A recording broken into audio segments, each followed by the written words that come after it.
Hey guys, thank you so much for joining me today, and big welcome to all of you. All right, good to see you guys here in our live stream. Type of one if you guys are ready for Awaken Your Destiny. Okay. All right, it'll be helpful for all of us if you guys can also introduce yourself and just tell us your name and where you're from. And are you guys new to like this 5-day challenge? Is your first time attending anything related to parts or astrology? If you're new, type of one. If you're new, type of one. Our poll says 60% are new. All right, so our poll says 60% or more. 60% of you guys are new. Wow. Okay, nice. Nice. Okay, so firstly, before I start, have you guys watched all the mini training videos? This is an important question here before I begin. Okay. Nice. You've watched multiple times. Okay, now that's really, really good. Okay, so if you have not done so, I would recommend that you do it because that gives you all the background fundamentals that are super important for us to actually learn parts.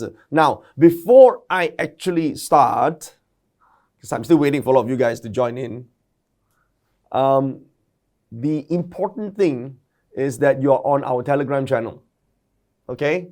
Because any announcements or additional notes or stuff I miss out, because sometimes, in a live stream, sometimes some people ask a question and then I go on a tangent answering that question, and then I might miss out on important key topics that I may need to cover for the rest of the 5-part training. That's why I need you guys to be on the Telegram so I could post if there are missing information, I'll post it there. Okay? And also the Facebook group. You got it? All right, so make sure you see the link anywhere here on the screen. This guy's going to put it up. I'm actually on a green screen room right now doing this. Okay. All right, so you guys are here. You guys ready? Okay, guys, let's begin by going through our framework for this Parts challenge, shall we? Okay, because this is the first time we're meeting in our live stream, and for the past 2 lessons that we have already released, part 1 and part 2, these are on demand. So I actually don't see you guys, but you guys, I would assume that have watched the training.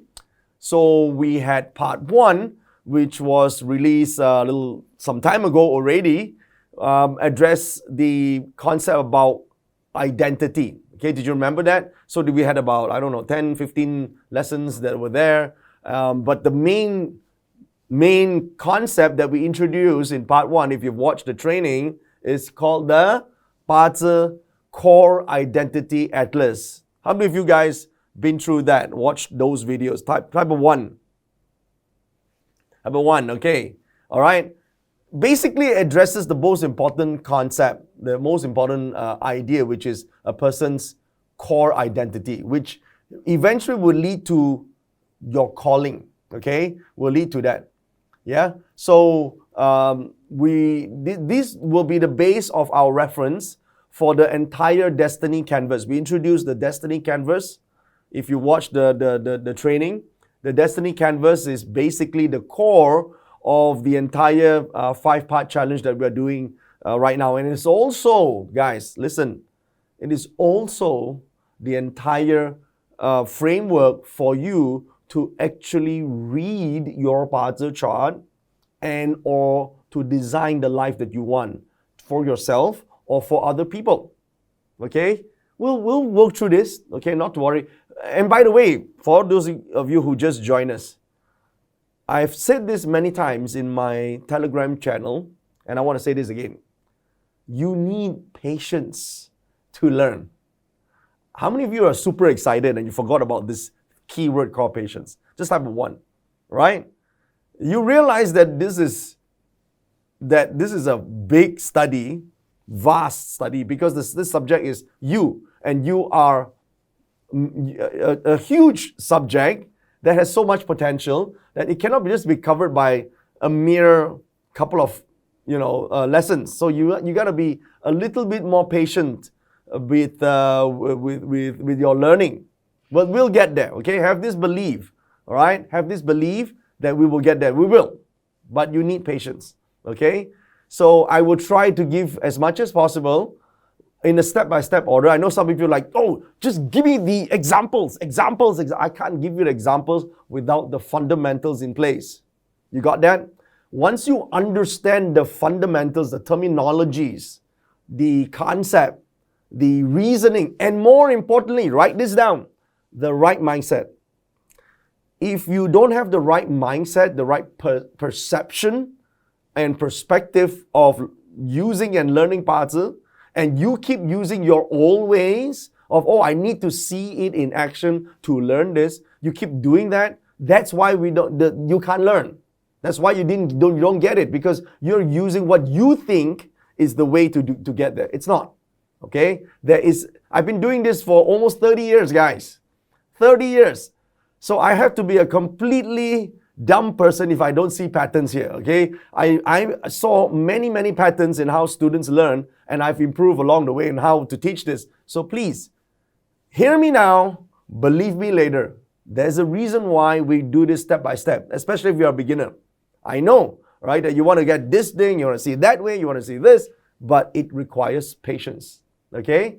That is the first key. All right. So the Core Identity Atlas, if you have watched through the training videos, we talked about the atlas means a person's character, traits, interests, abilities, and talent, and they're all different things, right? Some of you can't differentiate between character and traits because character is values, virtues, like a moral code. And traits are like qualities that constitute a person's personality or patterns or behaviors. For example, someone can be super methodical, right? Or laid back, or ultra competitive. These are traits. You can have a certain value, but you might not be methodical or you might not be laid back, right? But that's your value. So character and traits are different. Okay, they are different. So talent obviously will be different because talents are natural aptitude. So of course we haven't gone deeper yet. I see that post there. All right, but we'll get there. I know some of you like, give me more, right? Slowly. It's easier to learn in bite size and then go deeper. Okay, it is very difficult to go big detail and then try to learn from too much information, because the enemy of learning is being overwhelmed. You should write that down. The enemy of action is overwhelmed. If you get overwhelmed, you won't take action, you won't learn. That's why we have to do this in a methodical, step-by-step, bite-sized manner. Okay? So, the potential flywheel, we address a person's potential. Remember the flywheel? If you don't, that's because we addressed it or you didn't watch this on part 2. So, you go back and watch that, right? Because a person's potential is maybe the potential for status, power, or money, right? Potential for wealth, potential in terms of hidden talents, nobleman, peach blossom, sky horse, intelligence star, knowledge. All this is part of maximizing that or even uncovering what a person's potential is like. Okay, so that was part of what we discussed in the expansion of a person's potential flywheel. Remember the 3 gifts and 2 needs, right? The gifts, some of you guys. How many of you guys have either the 3 gifts or the 2 needs? Type of me right now. Right? So, now, if you are gifted and you don't use your gift, then you're not maximizing your potential. Okay? So, because I don't like it, listen, you a lot of times people don't know the gifts that they have because they have been influenced to do other things, right? The mundane, the stuff that doesn't matter, and then they get into this rat race, right? So for the next 3 parts here that we are doing live stream with you guys, there's a reason why live stream has more energy. How many of you agree that? Type of me here. Yeah? Live stream has more energy, right? You're attending this together with everybody right now. It's more fun. You're more attentive as opposed to, sometimes, yeah, I know people like to watch this in their own free time, but still, there's a difference when you do this together. Okay? So, we talked about if you have the three gifts, the potential or nobleman, right? We talk about different types of nobleman, right? So if you are able to find the nobleman or use that, at least you know there's a potential. I know some of you are new, like, oh, I want to know how to use it, but I don't know yet. I don't know enough. Of course, because you just got started. Let's go deeper. That's why you're here. Okay? So part 3, which is today, this is why you're attending live. It's about growth. Okay? So it's about growth. And growth is important because we're talking about leveling up, isn't it? Right? We're going to level up, sort of maximize returns, right? Going up to the next level, becoming better. This is important. So today we'll introduce to you the growth matrix in part 2. Okay? And tomorrow, which is the most important day of our 5-part training and the 5-part challenge, is where we're going to talk about opportunities. Because that's what you're here for, right? You want to see, okay, what's next, right? What's available? So how do we address growth and opportunities? Well, it's very simple, right? In terms of growth, you got to understand our growth matrix. How do you see the growth matrix in our parts? So there are 10 profiles in your chart. Some of you already seen that you have 10 profiles. The 10 profiles lead to the possibilities that you could do, that you could choose. It creates career options, okay? Career possibilities. Not just career, but life options, right? We will use we'll address the parts from career perspective first because it's the most impactful way to change a person's life, okay?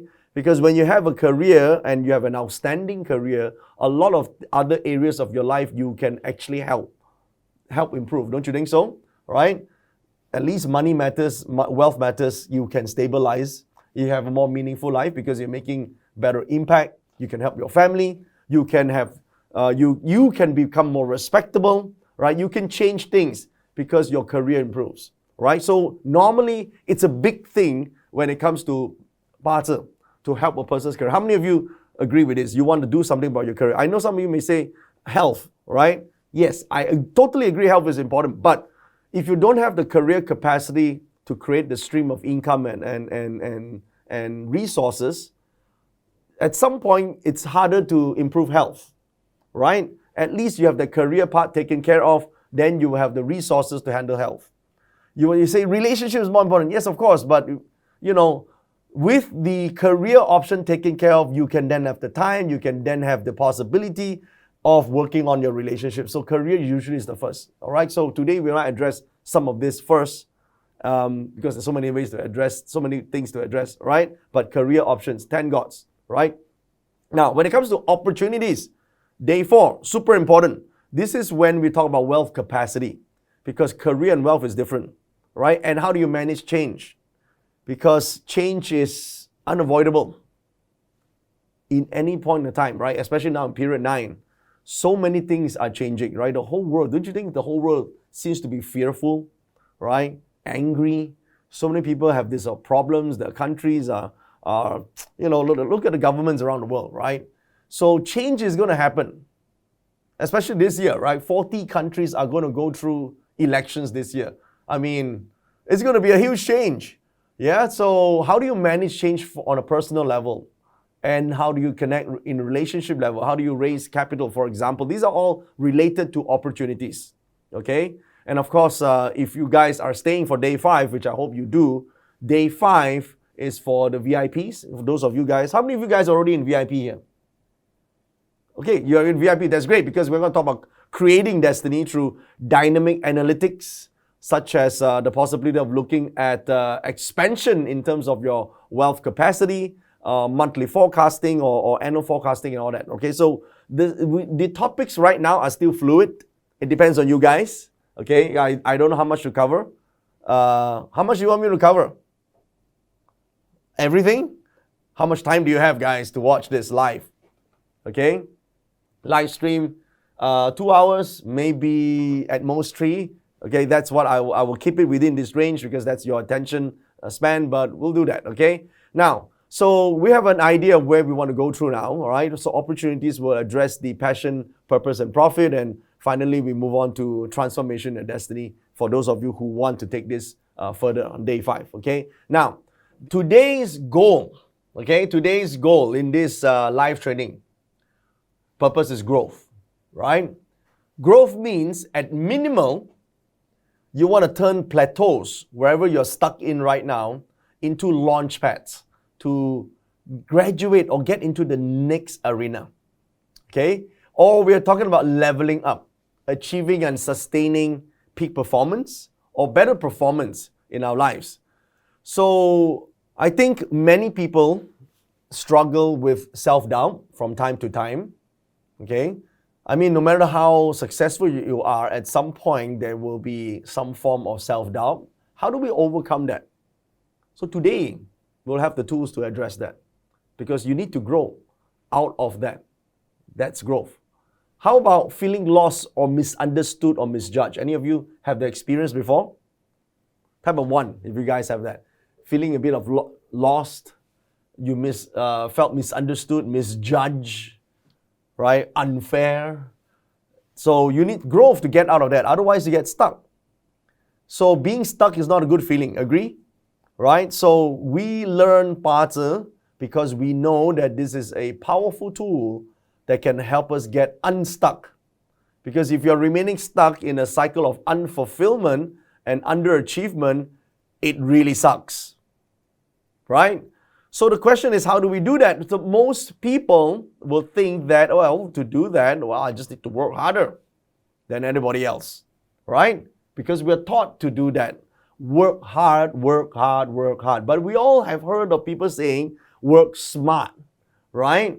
So is it possible to do that if working hard is important? Because we also see that successful people teach us that we need to work hard. I agree. But here's the thing, right? If I were to, let's just give you an example here of why Pazi can help us and how we can help us grow, okay? So let me give you an example. If I were to race with Usain Bolt, let's just say 100 meters. Who do you think will win? Okay, some of you are cheeky, right? Listen, I'm not, you know that if I were to race with Usain Bolt, definitely I will win, right? Now, you may say, well, Usain Bolt is pretty fast. Well, how can I win then? Well, I didn't say I'm going to race this guy on foot. He can be on foot. He can be running, but I can be on a super bike. Then who do you think is faster? Okay, I said race. I didn't say we're going to run together, okay? But suppose Usain Bolt also got a super bike now, and we are going to race once again for 2 kilometers. Who do you think will win?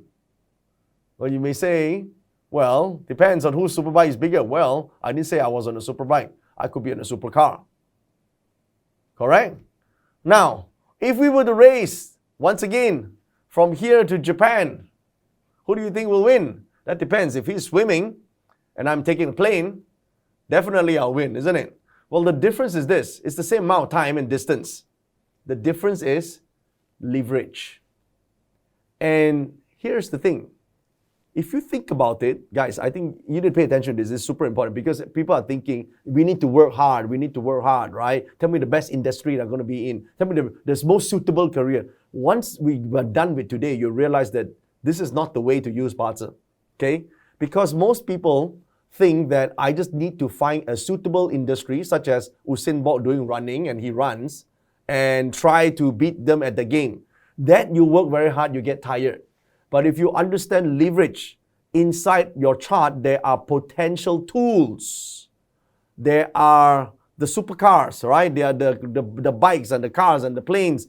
Meaning, translation to our terminology, noblemen, for example, nobleman star, peach blossom stars, intelligent stars, right? Direct wealth, indirect wealth, eating God, hurting officer. So all these stars are potential in the chart that if you leverage on, you can, for the same amount of time, you are faster. Okay? So that's why if you look at some people, A humble school teacher, they do a great job, of course. They only can impact maybe 20 students in a room for the same 1 hour. And probably in return for the same 1 hour that they care so much, she works super hard for the same 1 hour, and she does 8 hours a day teaching a class, impacting the students. But what's the return she get for the 8 hours? Maybe not a lot of money, okay? Nothing wrong with the job, okay? Super respect for that. But for the same amount of time, another type of teacher, through the leverage of other tools, right? Skill sets, or maybe knowing the right people, from understanding who to meet and what to do and connecting with who, the same teacher through the 8 hours of teaching, or maybe less, can impact 2,000 students, maybe 4,000 students or 5,000 students around the world. Can you see? Same lesson, same activity, but different leverage. Okay? So that's the important key step here. Let's have a understand. How many have got that aha moment right now? Okay? So if you're a masseur, right? I've met many friends and first-time students who join me. They are teachers, or they are masseurs, or they are healers, right? But they are trying to change the world one person at a time. Nothing wrong with that. It's just that, if you want to get to the next level and make more impact and have more income, you need to change the leverage part. That's growth. You need to be able to see that. Okay? So once you have that missing component, which is why you're studying Bazi, which takes a bit of time, guys, patience, remember. Once you uncover that and work on that, then instead of, let's say, a humble masseur or a teacher who teaches a small classroom, can impact the world and transform the world through the same amount of work and effort that they put in. So instead of, you say, yeah, but I can't massage 20 people at the same time. That's why you're thinking like this, right? Think about this. You could hire a team. You could train a team of people, right? Open schools of therapy school, right? There's so many things people can do. In Malaysia here, I know an entrepreneur who was once started as a masseur, but now owns healthcare centers or wellness centers, whom he has trained and becomes a chain. And he has not only be able to impact and change the world through his art of wellness, right? They used to call it massage, but now through wellness, one person's work impact thousands of people. And of course, in return, financially, he also became much better. Okay, so my own personal story, for those of you who know that one of my greatest mentors that I know, that has inspired me since I was 18 years old, he's not a feng shui master, but he's the one that has impacted me in terms of my business and life philosophy a lot. Today, he's a multi-billionaire. Did you know he started as a tuition teacher back in the 70s? Okay, a tuition teacher, right? So as a teacher, he slowly be able to make impact by training more teachers. Then he owns a tuition school, and then he owns many different schools. Then he buy over other schools, and then now he owns private schools all around the world. And not only that, he now owns multiple properties that the schools are on. So there are so many ways. Leverage. And we say, that's because they are lucky in their chart. No, that's because, this is true story, he has a master who was teaching him since he was 18 years old. Okay, and his story inspired me because he's the one that told me to actually continue doing metaphysics or using feng shui and Bazi when I was 18 years old when I met him. Okay, because at that time I was wondering if this is good at all, because my parents was against it. People think that I'm crazy having this weird interest in learning Bazi and feng shui. But he told me this: all rich people use feng shui. All rich people study their Bazi. Anyone can change their lives by understanding the concept of growth. The potential is there. So as I said before, hear me now, believe me later. Okay? Hear me now, believe me later. Whatever your current life experience is giving you now, these experiences don't actually make up your life. These experiences, the focus amongst these experiences is what actually determines the quality of your life. It's what you focus on. Okay? So in other words, in order to understand growth or lack of it, we first need to understand what is the absence of growth. In absence of growth, you have stagnation, right? Where you're hitting a plateau despite constant and more effort. You're getting tired. You're finding that you are procrastinating a lot. How many of you have this now? Type a me if this resonates with you, or type the word. How many of you procrastinate? Or you do that too often? Okay, you do that too often. Chronic fatigue, anyone? Right? You diminish in creativity, anyone? Feeling burnt out and overwhelmed? Burnt out and overwhelmed. How many? Anyone? Or constantly indecisive. Just can't decide. All right, can't decide and indecisive. Or too many career mishaps or sabotage. Too many, right? Low self-esteem, anyone? Right? Or find that their skills become obsolete. What they trained for now become obsolete. They felt, disappointed. Drain of resources, right? Drain of resources. No more money, no more time, right? No more youth. Anxiety of adaptation. How many of this? Right? So social withdrawal, worse, right? You just withdraw. Or if you're a leader, you have leadership loneliness. You just find that you can't connect with people. All these are part of stagnation. You are hitting a plateau despite your constant or more effort. And that's why you need to grow. Okay? So if you're in a dark place at this moment, perhaps you're just a seed waiting to grow. A seed inside the ground is down, right? But maybe you're just waiting to grow. And always remember, growth happens outside of your comfort zone. All right? And this is what we are going to strive to achieve today. Now, guys, I need to encourage you to stay to the end, because sometimes people get distracted whenever they watch a live stream and they think that they can come back to watch the replays. But because of that, they actually don't do that and they get distracted along the way. And that's why it's important to stay in a live stream and watch. Because sometimes if you dedicate 2 to 3 hours of your time to learn something, it's way more effective than trying to allocate time later on. Now, if you want to get the most out of this 5-part challenge, there's a dedicated channel. Make sure you scan the thing on the screen right now, this chart, to get to the Telegram, because some of you might just stumble upon this live stream accidentally because a friend sent you a link. But to make sure that you're part of this, scan this right now. Okay, and there is a Facebook group where you submit your challenge, your homework, to win prizes. Okay, so that's also the group where you get to meet the other participants right now and introduce yourself, talk to one another, learn from one another, peer-to-peer learning. Some of you are more advanced, some of you have different experience, and all our coaches are there too. Okay, so we can help you there. That's where you get your questions answered. So join this Sparta group, scan this with your phone. Now, some of you are watching this on your phone, which is obviously why you can't see the screen very clearly. I do recommend that you watch this on your desktop so that you can watch this and learn quickly. And if you have not already done so, I might be saying this a couple of times throughout today. I do encourage you to upgrade to VIP, because in VIP, that's where we're going to talk about additional subjects, and that's where we're going to talk about the dynamic aspect of a destiny chart, such as forecasting the annual or the monthly, or we might be talking about the mind palace, soul palace, and the wealth profiles of a person. So there are many possibilities on day 5 that I want to address. Okay, now going back to our main topic right now, which is super important.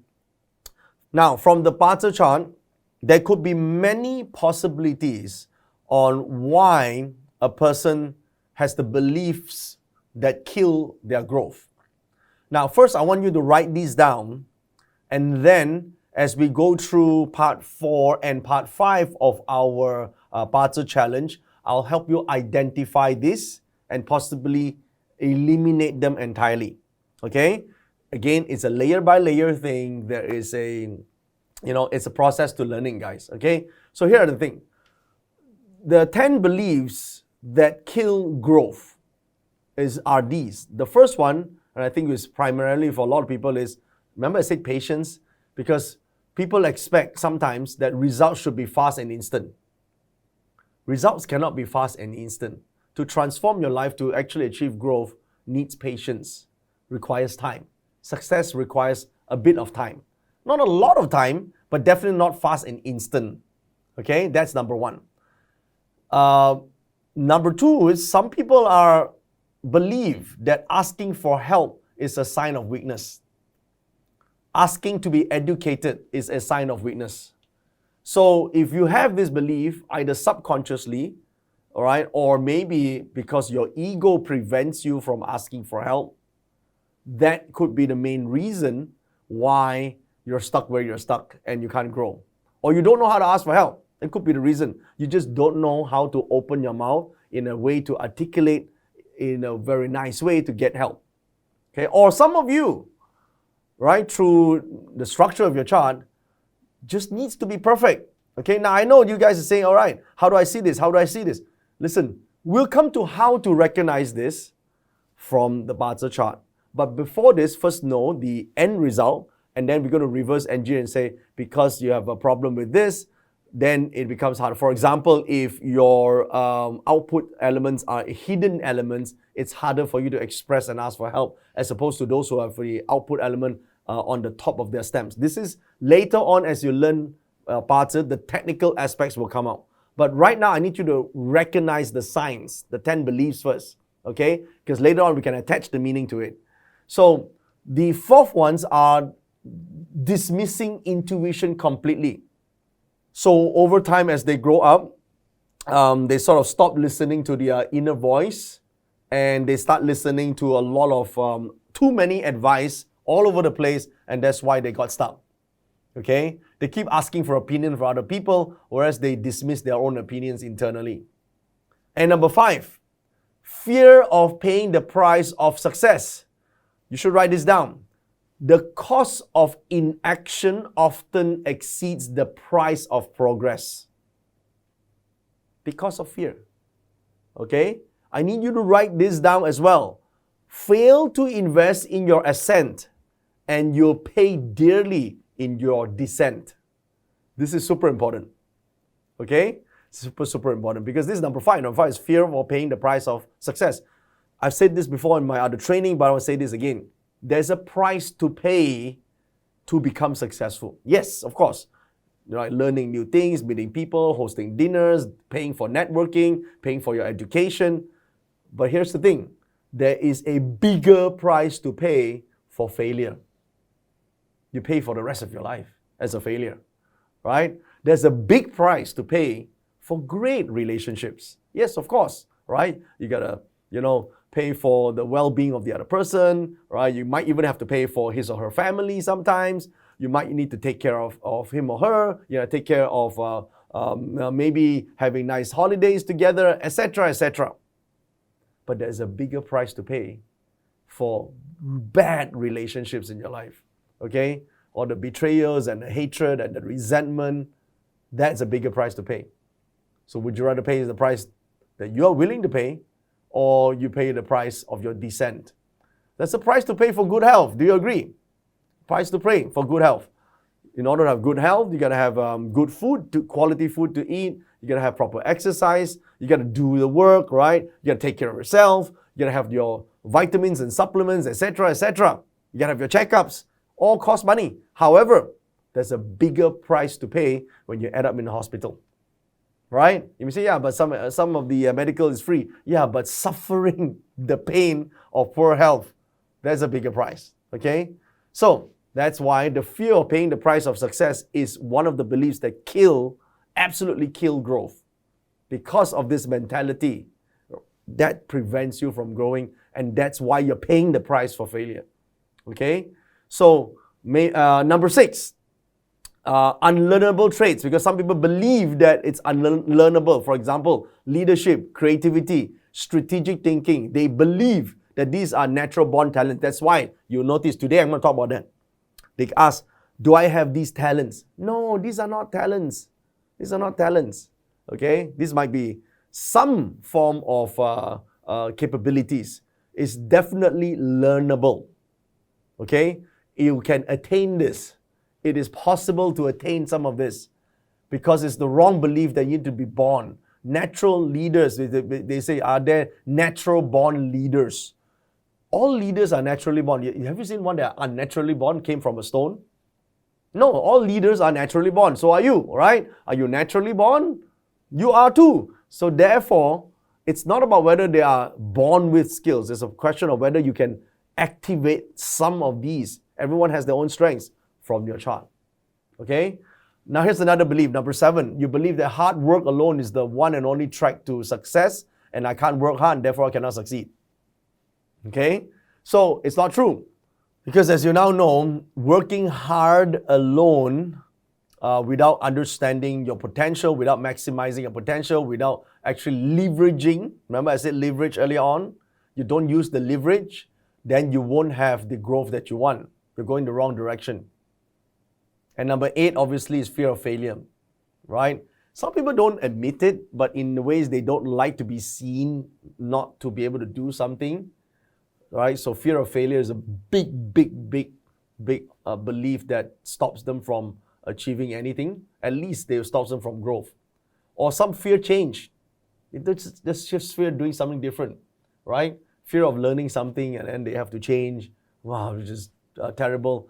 So these are things that you need to pay attention to, and you can recognize them in your parts if we go through the details later on, right? But still, if you don't see some of these already happening in your life, you possibly don't understand why you're stuck, okay? And lastly, neglecting thinking time. Because a lot of people don't actually spend quality time thinking. I mean, they are drifting, but they're not thinking, okay? They are drifting as in they're wandering, but they're not actually thinking about stuff. Like right now, that's why we say, be with us for the next 2 hours or so, because we're in a live stream, you're actually doing thinking and learning actively. Whereas once you get distracted and doing other things, then you don't actually get the good qualities and actual learning from this, okay? And some people are so stuck in the way they do something. No, it suits me better, it suits me better. No, drop that ego shit and just follow the program, okay? Because some people are, no, I need to do it this way, that way, because it's me. Listen, if you were already super successful in your own thing, then great, right? But if you're not, then maybe it's time to change, all right? It's time to change the pattern and follow the format that I've given, because live stream is important. Analyzing the problem is the first step, okay? This is super important. And take this as an investment the next 2 days or 3 days here with us, okay? Avoiding the investment and you'll inherit a debt of regret. This is a very important understanding. It's part of the fear of investing in oneself, right? If you avoid investing in yourself, at some point in future, you probably regret, okay? Now guys, to encourage you to stay alert and stay to the end, every day there are special giveaways, but they're only announced at the end, and it's only limited for those who have actually completed the live stream at the end of the day. Okay, for example, the 10 copies of Destiny Code book might be given away just today if you are here at that time and performing or answering a certain question. Okay, now once we get through today, hopefully with Parton, you can have life issues resolved. That's the most important key benefit that I think, Parton can provide. Whether you're a CEO of a multinational company, a parent trying to help your kids, or just someone who is starting out and trying to climb the corporate ladder, becoming a better problem solver with Parton, of course, will help you resolve all these issues. That's why we learn Parton. We're not learning Parton to do fortune telling. Okay, we're learning Parton for better career directions and development. This is, if you've been listening to my Telegram channels, I've been talking about the correct mindset to do that. I know some of you are eager to show me how it is done. Show me how it is done. I know, I'm trying to get there, right? But if you don't know the basics, you don't know the mechanics of a Parton, I can't show you. I need you to learn the language first, the terminology, all right? Because, for example, you don't know how to identify strengths.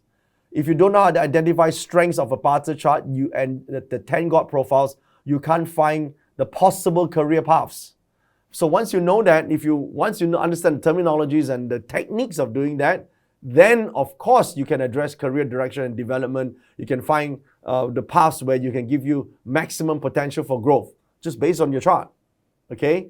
Most people talk about relationships, compatibility, but we talk about building better relationships, right? We talk about not just analyzing compatibility, but actually helping one another strengthen their strengths and help improve their weakness, right? Because there's some weakness in some people that if you don't get rid of that weakness, you will never be in a great relationship.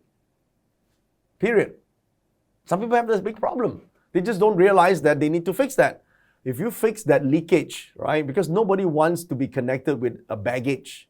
You have all these problems as if, someone owe it to you to fix you. Why don't you fix it yourself first before you get into a relationship, right? This is an important aspect. Personal growth and self-improvement is what we are looking for, right? Because from the chart, when we have the insights to our traits, our potential, our life lessons, right? Our spiritual lessons, we can focus on improving ourselves. For example, some people are just selfish, but they don't realize they're selfish because they are brought up in a certain environment, they have certain nature that they gone in a negative direction, and because of that, they don't realize. So maybe through understanding Pata, you can help them. You can help them awaken to this truth and then transform their lives. They become better as a result. Okay? Wealth accumulation strategies. I think it's super important to understand that because you're not just, this common question people have, and I'll show you how to see this shortly. Okay? Be patient here. Yeah? There are people who says, I can't save money. I don't know why I cannot save money. Well, that's because you don't have a strategy to do so. Because in Pata, we need to seek the correct guidance in financial prospects, not just periods of gains and loss. We need strategies based on our wealth profiles. Our subconscious habits when it comes to money becomes strategies to help us actually accumulate wealth. We don't just want to read whether a chart can become wealthy or not. I mean, I see a lot of videos nowadays from people who talk about Pata. They say, this is a chart of a wealthy person, and that's why he's so wealthy in this period of time. He becomes super rich. I mean, where is the wisdom in this? If I don't have the chart, that means I can never be rich. Come on, right? The whole idea of Pata is to see any chart and find the correct strategy to become wealthier. That's maximizing growth, okay? And of course, health and well-being.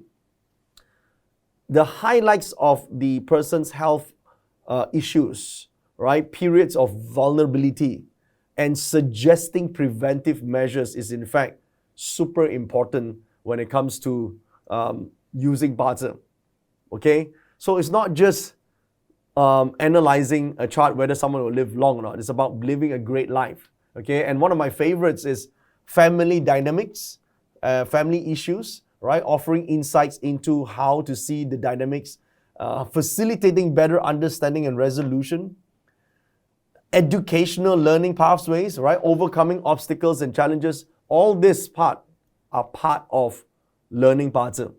Okay, it's part of using Pata, all right? And of course, at the minimal level, at least help you manage stress and emotional well-being. Wouldn't that be important, right?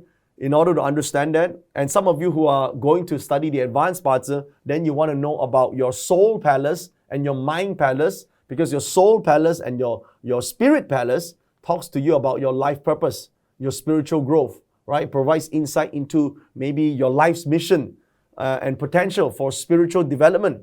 Because that's some of you are into spiritual development, right? How many of you here for spiritual development? Type of one. Okay, there's a difference between the soul and the spirit. Do you know that? Okay, there's a huge difference between the soul and the spirit. Maybe today when there's more time, I'll talk about that, okay? Remind me along the way, okay? So, now, this is important before we get into the technical aspects, which some of you are very interested in. I'll get there. Right now is concept and then technical, okay? Always concept and then technical. And be patient, okay? Some of you already learned Pata before. I know you want to jump to the technical part. If that's the case, you just go to the technical part and attend the advanced courses, all right? But you want to have the right concept first of understanding why we're doing this. There is a basic perception that astrology or Pata is just fortune telling, right? How many of your friends think that you're into fortune telling when you're learning astrology or Pata? How many of your friends have that perception? Type of me right now. Okay, that's what you think, right? But actually, problem solving is different.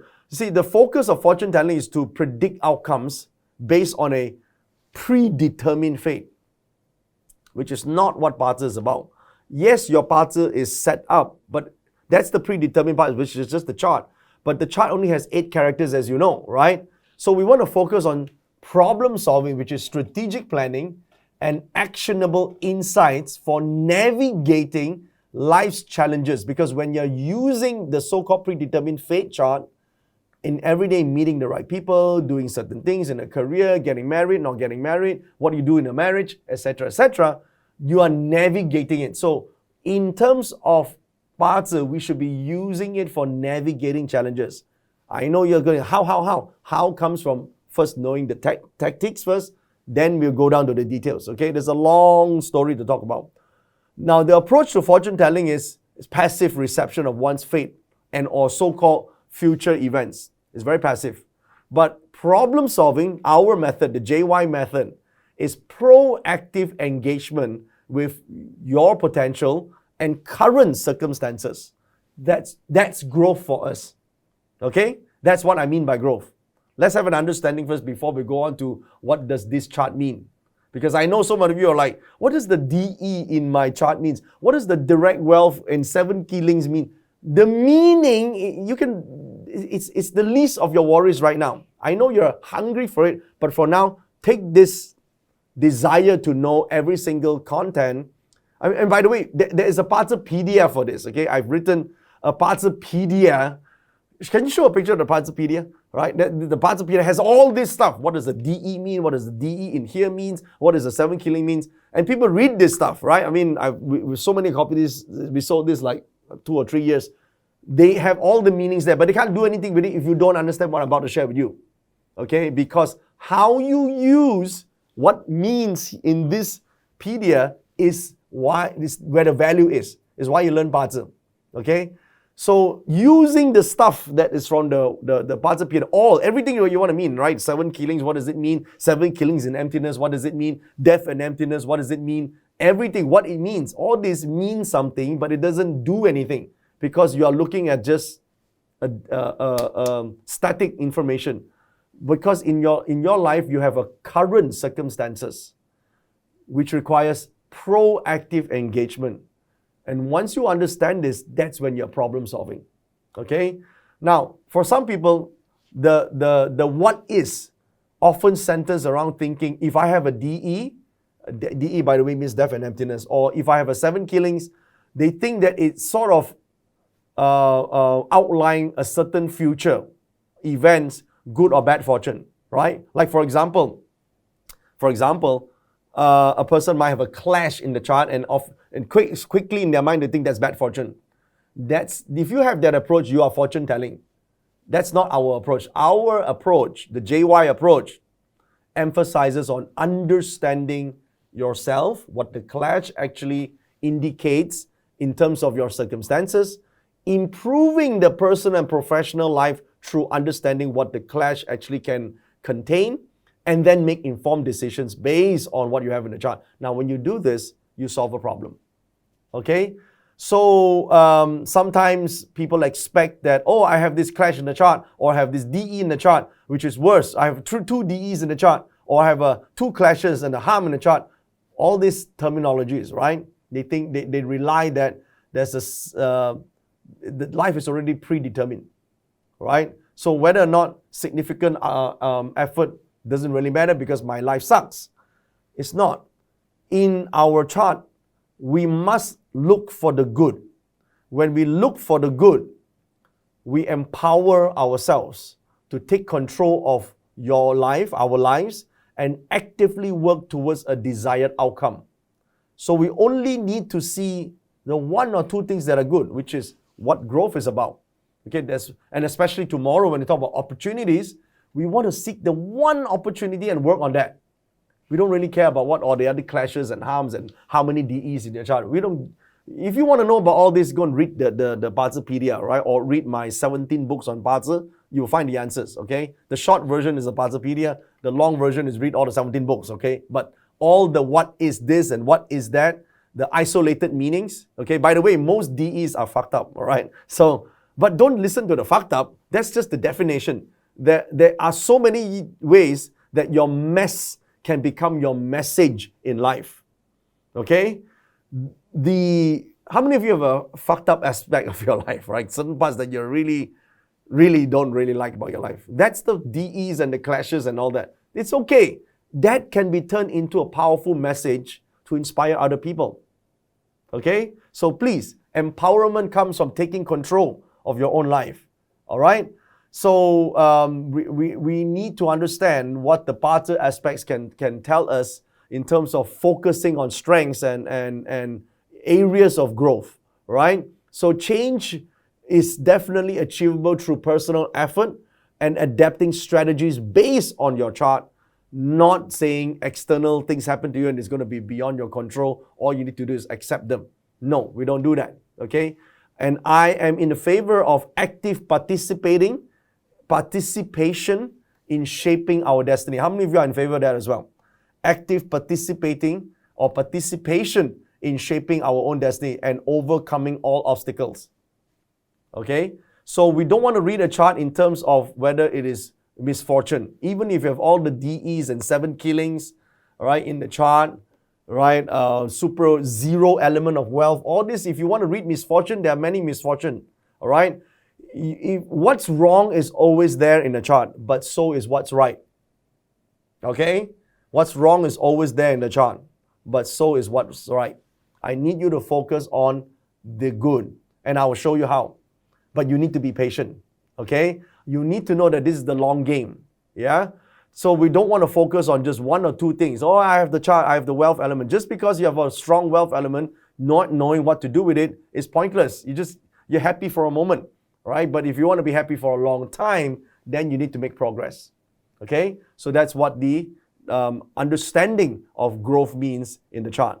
And now, let's talk about the first factor for growth, which is starting from your parter core identity palace. Now, just in case, how many of you guys actually have watched that lessons? This is on part 1 actually. You watched it? That's great. Some of you? What? Not yet? You see? That's the issue, right? When you don't have a disciplined live stream and you leave it to them. This how many days ago, right, Kenny? Yeah, So many days ago. 7 days. Yeah. So many days, right? It's almost like more than a week or so. And still people take their own sweet time. The moment there's no discipline, that's the thing, right? Okay, anyway, this is a quick recap. The Parter Core Identity Atlas basically understands a person's Parter chart from what drives a personal behavior and choices and potential in life. That's why it's called the Core Identity Atlas. And it talks about from the Parter's perspective, what is character? So character in your chart, you see, whatever you want to achieve in life first begins with your character. Okay? You cannot grow if you don't understand your character, right? Your character means your core values, your virtues, and your moral code. Okay? You know when some people say this is my principle, or okay, it's your principle. That's your character, right?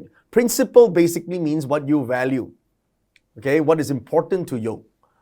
So traits, which is another important part of your core identity atlas, are slightly more variable, all right? They are qualities that make up a person's personality, qualities. So there are certain types of qualities, right? For example, whether a person is methodical or not, whether someone is empathetic, whether someone is introverted, extroverted, narcissistic, okay? You see, you could have your moral code of conduct is you have integrity and you're respectful. But that does not mean that you cannot be neurotic, right? On certain things. That doesn't mean you cannot be introverted. You might be, your core character is compassion, but that might not mean that you are not ultra competitive or laid back, right? So traits are qualities, okay? And understanding this too, just by understanding this too already allows you room for growth. Interests is part of the core identity atlas. Interests are inclinations, what a person is naturally drawn to. These are the likes and dislikes, and often what brings fulfillment. You know, when people say, I'm not happy with life, or I don't know why I'm not happy, how do I be happy, is usually got something to do with their interests. Because for some people, the interest could be traveling. Some people's interest could be playing instruments. Some people's interest could be in pornography. I mean, hopefully not, but some people are in cooking and technology, in gardening. Right? So interests are different for different people, right? Okay? So just because your core value is that, it does not mean that you're not interested in other playing, let's say playing instruments, traveling or something, right? Your core values has nothing to do with your interests. Okay, your interest is your interest, it's inclinations, and people have different things. And yes, you can actually look at these inclinations from the parts. Okay, that's why it takes time. Of course, I could cover this, but it takes time. Okay, I need to give you a big picture first. Remember, we first have to know the map. What I'm doing right now is giving you the big picture of parts. Some of you like to be detailed because your core character, nature is detail oriented. Give me the fucking details. If I don't have the details, I cannot learn further. You have that. That's just your makeup. But some people are, no. Give us the big picture first and then give us the details later. Right? So they're different approach. So my approach to this is let's look at the big picture first and then go to details later. First, the atlas. Atlas is the big thing. So we don't see the street maps in the atlas, right? Do you see street maps in the atlas? No, you don't. The atlas shows the big picture, and then the street map is when you actually go down to the details. All right?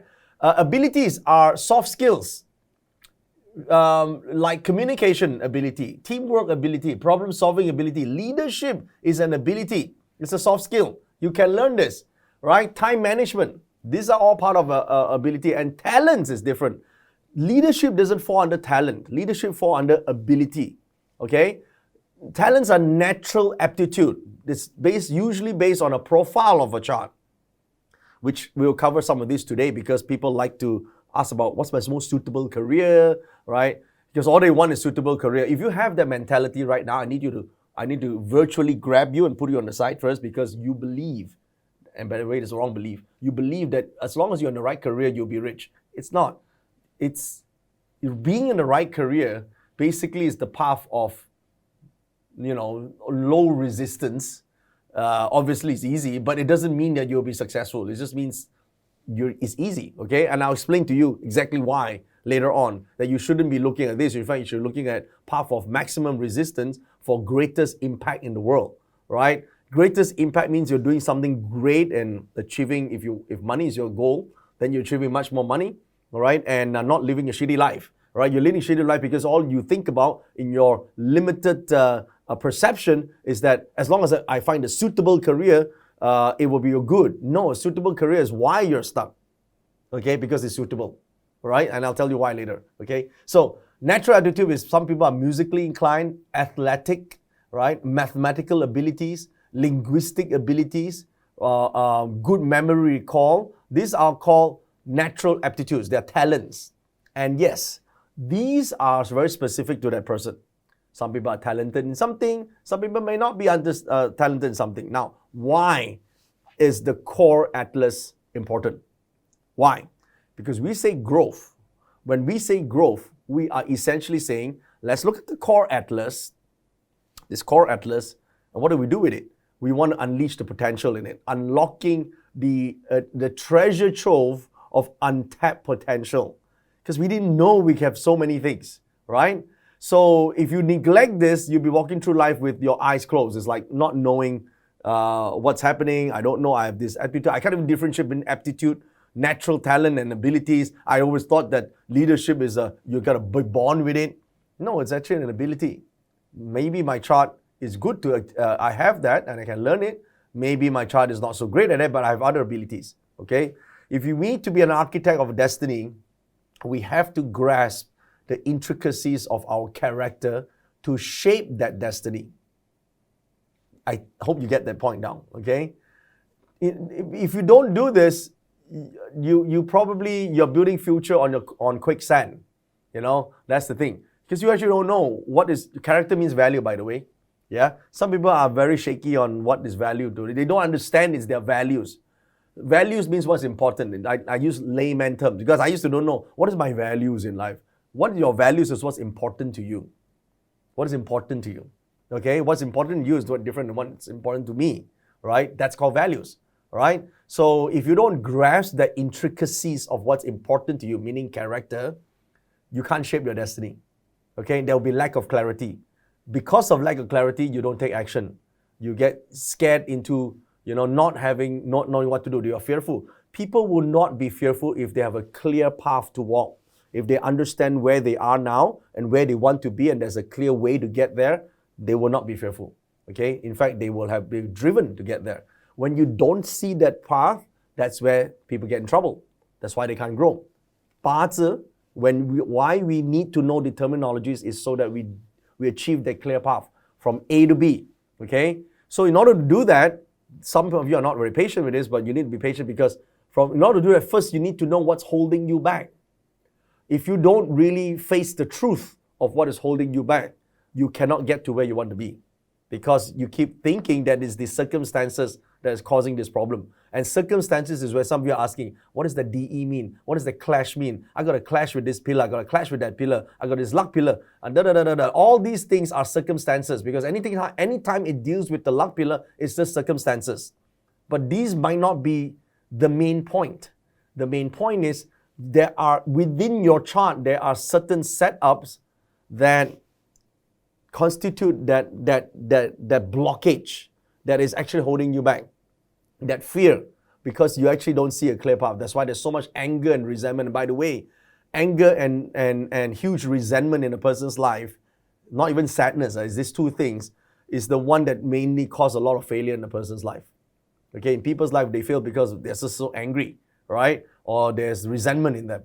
So you have to take note of that. Okay, so navigating the interactions with grace and understanding, that's the art of harmony in relationships in Bazi. That's why you want to study this so-called canvas, okay?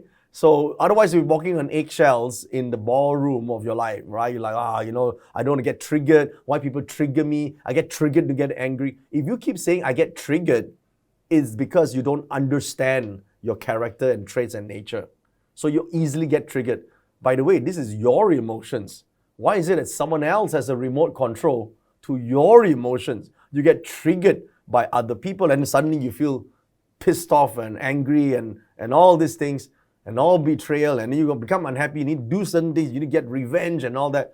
That wastes a lot of time where you should be moving forward. Okay? Career ascension, right? In order to steer your career to the top level, like piloting navigating a storm, because there will be storms in life, right? There are different types of storms. Sometimes when the world, when economy is good, everything is good, no problem. But, as the world, and right now we're facing so many uncertainties, everyone is angry with one another, right? There's lack of patience with one another, and then you have to navigate this storm, right? So otherwise you have a lifetime of professional turbulence because you don't understand your nature, your talent, your abilities, what you can do, what you cannot do. So you think that people are giving you shit. But actually it's not, right? So it's not circumstances, it's us. And in order to master the key to happiness, to unlock doors to joy, contentment, and fulfillment, we have to understand, our personality in forms of this, okay? What makes us happy? What are our likes? What are dislikes, right? So this is super important. What do you like? What you know? I don't know. I don't know what I like, don't like. I just know what I hate and what I resent, right? I don't even know exactly what I hate and resent. I just resent. Some people have this issue. So navigating that is important, don't you think so? So it's not about what does a 7 killings in emptiness means. It's not what it means, what certain clashes mean. The meaning is a one-liner. Good, no good, bad fortune. But how it reflects in the circumstances requires your participation in reading the chart. Okay? So the strength of a Bazi practitioner in reading the chart is to combine real life circumstances that's happening in that person's life together with the so-called clashes. So a clash means different things to you, to me, to anybody, depending on what they're doing at that moment in time. Okay? So that's the beauty about reading a chart. And I would think one of the greatest things you could teach kids, people, I've been asked this so many times. What would you teach your kids? Would you teach them feng shui, Bazi, qi or yi jing? And my answer to this interview question is emotional resilience. I think this is important. There's going to be a lot of threats. There's going to be a lot of obstacles. There's going to be a lot of disappointments in life because there are a lot of life battles. Agree? Right? And if we don't know how to discipline the disappointments, i.e. emotional resilience, you're going to get really upset and beaten down by life. Okay? So if you want to teach kids anything, you should teach kids, or even yourself, emotional resilience. How many resonate with this type of me here, right here? You don't know how to discipline your disappointments. So you let your disappointments fuck you up, right? And now you can't do shit. So because of emotional resilience. So Pazi strength is in doing that. So you got to invest in learning yourself through Pazi. So I don't want to do that because I fear investing myself. And that's the problem. So there's no yin and there's no yang, right? This is the consequences of paying the price. You pay the price bigger for failure than to paying the price for success. Okay? Oh, but there's no guarantee of success. There's definitely no guarantee of success, but there's a guarantee of failure.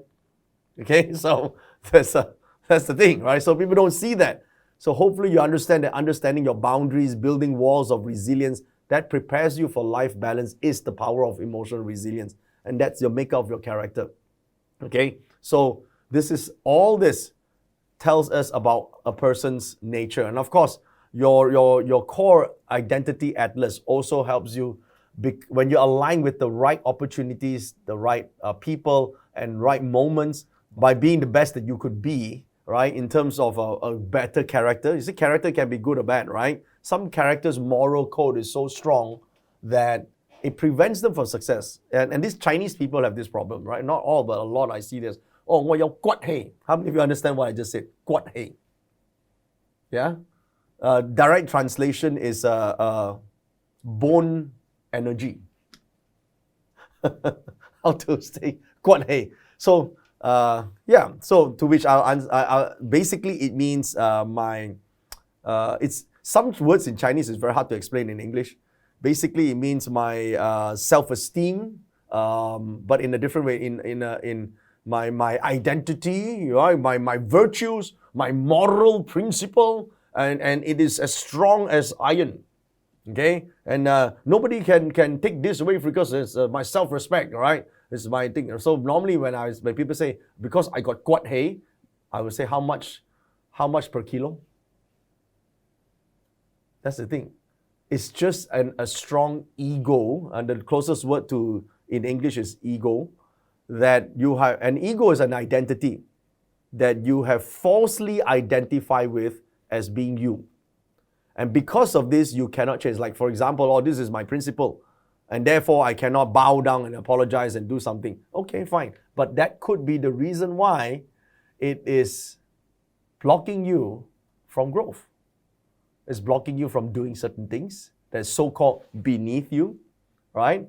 And you watch opportunities slip through your fingers because by principle, you cannot do that. But then you realize if you don't read your core identity, your core atlas, you realize that this is not your true character.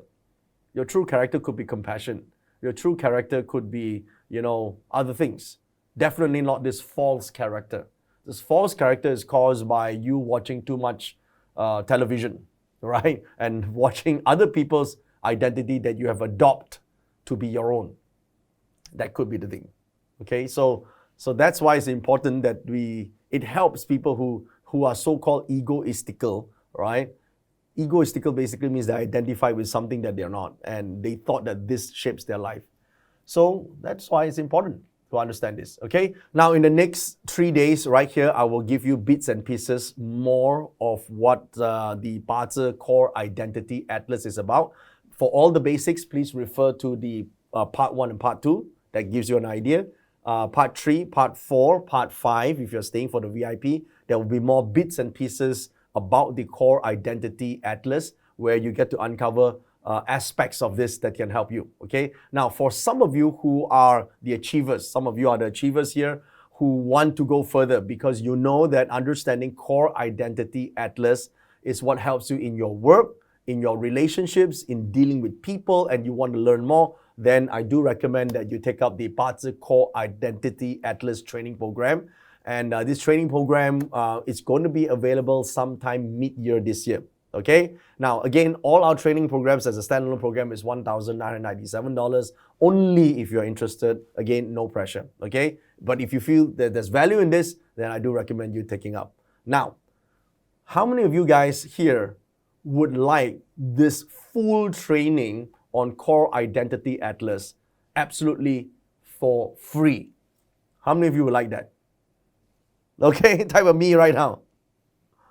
Okay, now again, no promises here, but some copies, limited copies, might be given out tomorrow. That's why you need to stay until tomorrow to find out all this important information on how you may be able to get a copy. Okay? All right, stay till tomorrow, right? Okay, now before I teach you the next part about the profiles on how to find the career aspects, let me just understand how many here, by a show of hands, are complete beginners. And I would consider, if you've attended part 1 and 2 and watched all the lessons, still a complete beginner. Okay, complete beginners. Okay, because my recent poll suggests quite a high percentage of you are new and might only have read 1 or 2 books, or might not even read a book on 八字. Okay, and to address one of the big elephants in the room, I know some of you have been to these sort of trainings before, because you'll be asking what's for sale at this end of the challenge, right? Okay, so let me just get this out of the way so we can focus on the main training for the rest of these next 3 days. Shall we do that? Okay, so at the end of this lesson, maybe on the 5th day, you will hear about the 40 八字 essentials. This is a new training where I want to just address all the essentials of learning 八字. So if you're absolutely new, this is only for the new students. Yeah, so if you're new, I haven't done this type of training since 1998. It's like a legacy product. Last time I taught basics was in 2009. So this will be released later this year, and it's going to be a complete training. You can't buy it now, guys. You can't buy it now. So, but you can register interest, just to lock in the interest if you're new. And it's perfect for newbies, and even for advanced practitioners. It gives you the missing link if you really want to be a complete, in terms of your education. It covers the 10 stands, 5 elements, 10 gods. If you like what you hear on my fireside chat, this is the video version, the training version of my fireside chat, but more structured and proper. Okay, so it's going to be the 40 quick insights to reading a 八字 chart. So even plotting a 八字 chart, I'll show you exactly how to plot. I haven't taught how to plot a chart in a long time, but manually plot a chart, right? Like, who is the creator of 八字and why did he create 八字, right? These are stuff that maybe is essential to know, and all the key points. And so it is, well, if you're interested, just register your name, okay? So we do have 2 things. One is the Core Identity Atlas, and we do have the 40 Essentials, okay? So register your interest, and we'll talk. All right, now let's get on to the next lesson that I want to talk about, the training, okay? So here, in order to learn 八字, the important aspect about 八字 is to learn it fast, right? To learn 八字 fast. Obviously, skipping all the essentials, is to understand the 60 pillars. Okay? So what are 60 pillars? Because you want to learn 八字 fast. It's a big study, but we can make it fast, right? So by learning fast means we're going to skip the essentials, the foundations, and just go to core information we can extract from a chart. This won't make you a master in 八字, but it can make you a quick reading technique. Okay? You know, in martial arts movies, there's this very famous movie called 倚天屠龍記. How many of you know the Heavenly Sword and Dragon Saber? 倚天屠龍記. Yeah, so this is a very famous novel where there's these 2 powerful weapons, once hit together and unlock a special secret. In the special secret is that inside the Heavenly Sword, there is this greatest martial art manuscript ever. If you learn this, you're going to be invincible. It's called 九陰真經, right? Fans, you know that, the 9 yin scrolls. Again, this is make-up fantasy world. This is just a story, okay? And inside the dragon saber contains 武穆遺書, the great military classics that allow you to dominate the world. So understanding this too will allow you to become invincible. That's the whole premise of the story of 倚天屠龍記, Heavenly Sword, Dragon Saber, okay? So, however, Remember the Zhao Jiyao, right? The story is about this girl who says, okay, yeah, but to learn the secret manuscript of the 9 scrolls takes at least 20 over years of mastery. But there's a shortcut you can learn in 2 months. The shortcut is to learn 九陰白骨爪, right? The 9 yin devil claws, right? It's hard to translate. 九陰白骨爪, and you can still dominate, but it's the shortest time possible, okay? So basically, to learn 八字 might be a bit of time, right? You need to have the essentials and blah, blah, blah. You need to go from slow to fast. But there's a quick version of this. So I'm going to teach you the 九陰白骨爪 version, which is a shortcut of learning 八字. It won't make you invincible, but it'll make you much better than, not knowing anything, okay? Not knowing 八字 at all, and you can read charts very quickly. So to do that, you have to understand that 八字 charts are made up of what we call 60 pillars. Okay, 八字 chart are made up of what we call 60 pillars. If you look at this, your year pillar, month pillar, day pillar, hour pillar, luck pillar, all these pillars, all the pillars are one of 60. There are only 60 of this. There are only 60 of these guys, right? So it could be one of 60 in the year, one of 60 in the month, one of 60 in the day, the hour, your mind palace, your soul palace, right? Your luck pillar. I know some of you are like, what does it mean? What does it mean? We'll talk about what it means. First, you must know what the contents are right now, okay? So these contents are 60 pillars. So how do we get 60? Why 60? Okay, it's very simple. There are 10 stems. Show 10 stems. And these, these are 10 stems from Jia Yi Bing Ding Wu Ji Geng Xin Ren Kui. All right, these are called stems. But if I put them in English, you will see that these are the Yang group. Jia is called Yang wood.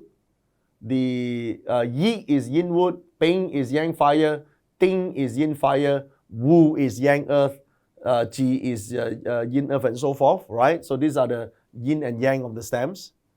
Right. So there are 10 of these, and we understand this from the lessons before that they can represent characteristics, but they're just 10, right? But now, here are the 12 earthly branches. So the 12 earthly branches begins with the rat. That rat is the first animal sign, all the way to pig, which is the last animal sign, okay? So from the rat, again, we divide this to yin and yang, okay? Yin and yang. From rat is yang, ox is yin, tiger is yang, and then rabbit is yin, dragon is yang, and so forth, all the way. So you see yin and yang. Now, if we take the yang stem, the rule is very simple. Yang, there can only be a yang pillar or a yin pillar. It cannot be a yin-yang pillar. Okay? That's why there are only 60. If you think there's 10 times 12, it should be 120, isn't it? No. You cannot have a yang wood with a yin ox. Not possible. There will be no yang wood, yin ox pillar. There's only yang wood and all the yang branches. So it can be a wood rat, wood tiger, wood horse, wood monkey, wood dog, and so forth. Right? There can never be a wood ox. Wood ox will be yin wood ox.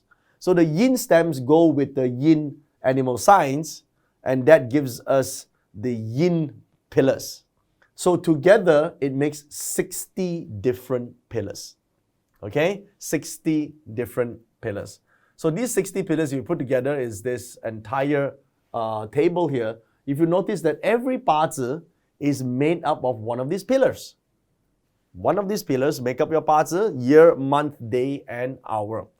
So one of the fastest way, okay, if you want to learn the 九陰白骨爪 version, the fastest way to read a chart is to basically know the core atlas of the 60 pillars.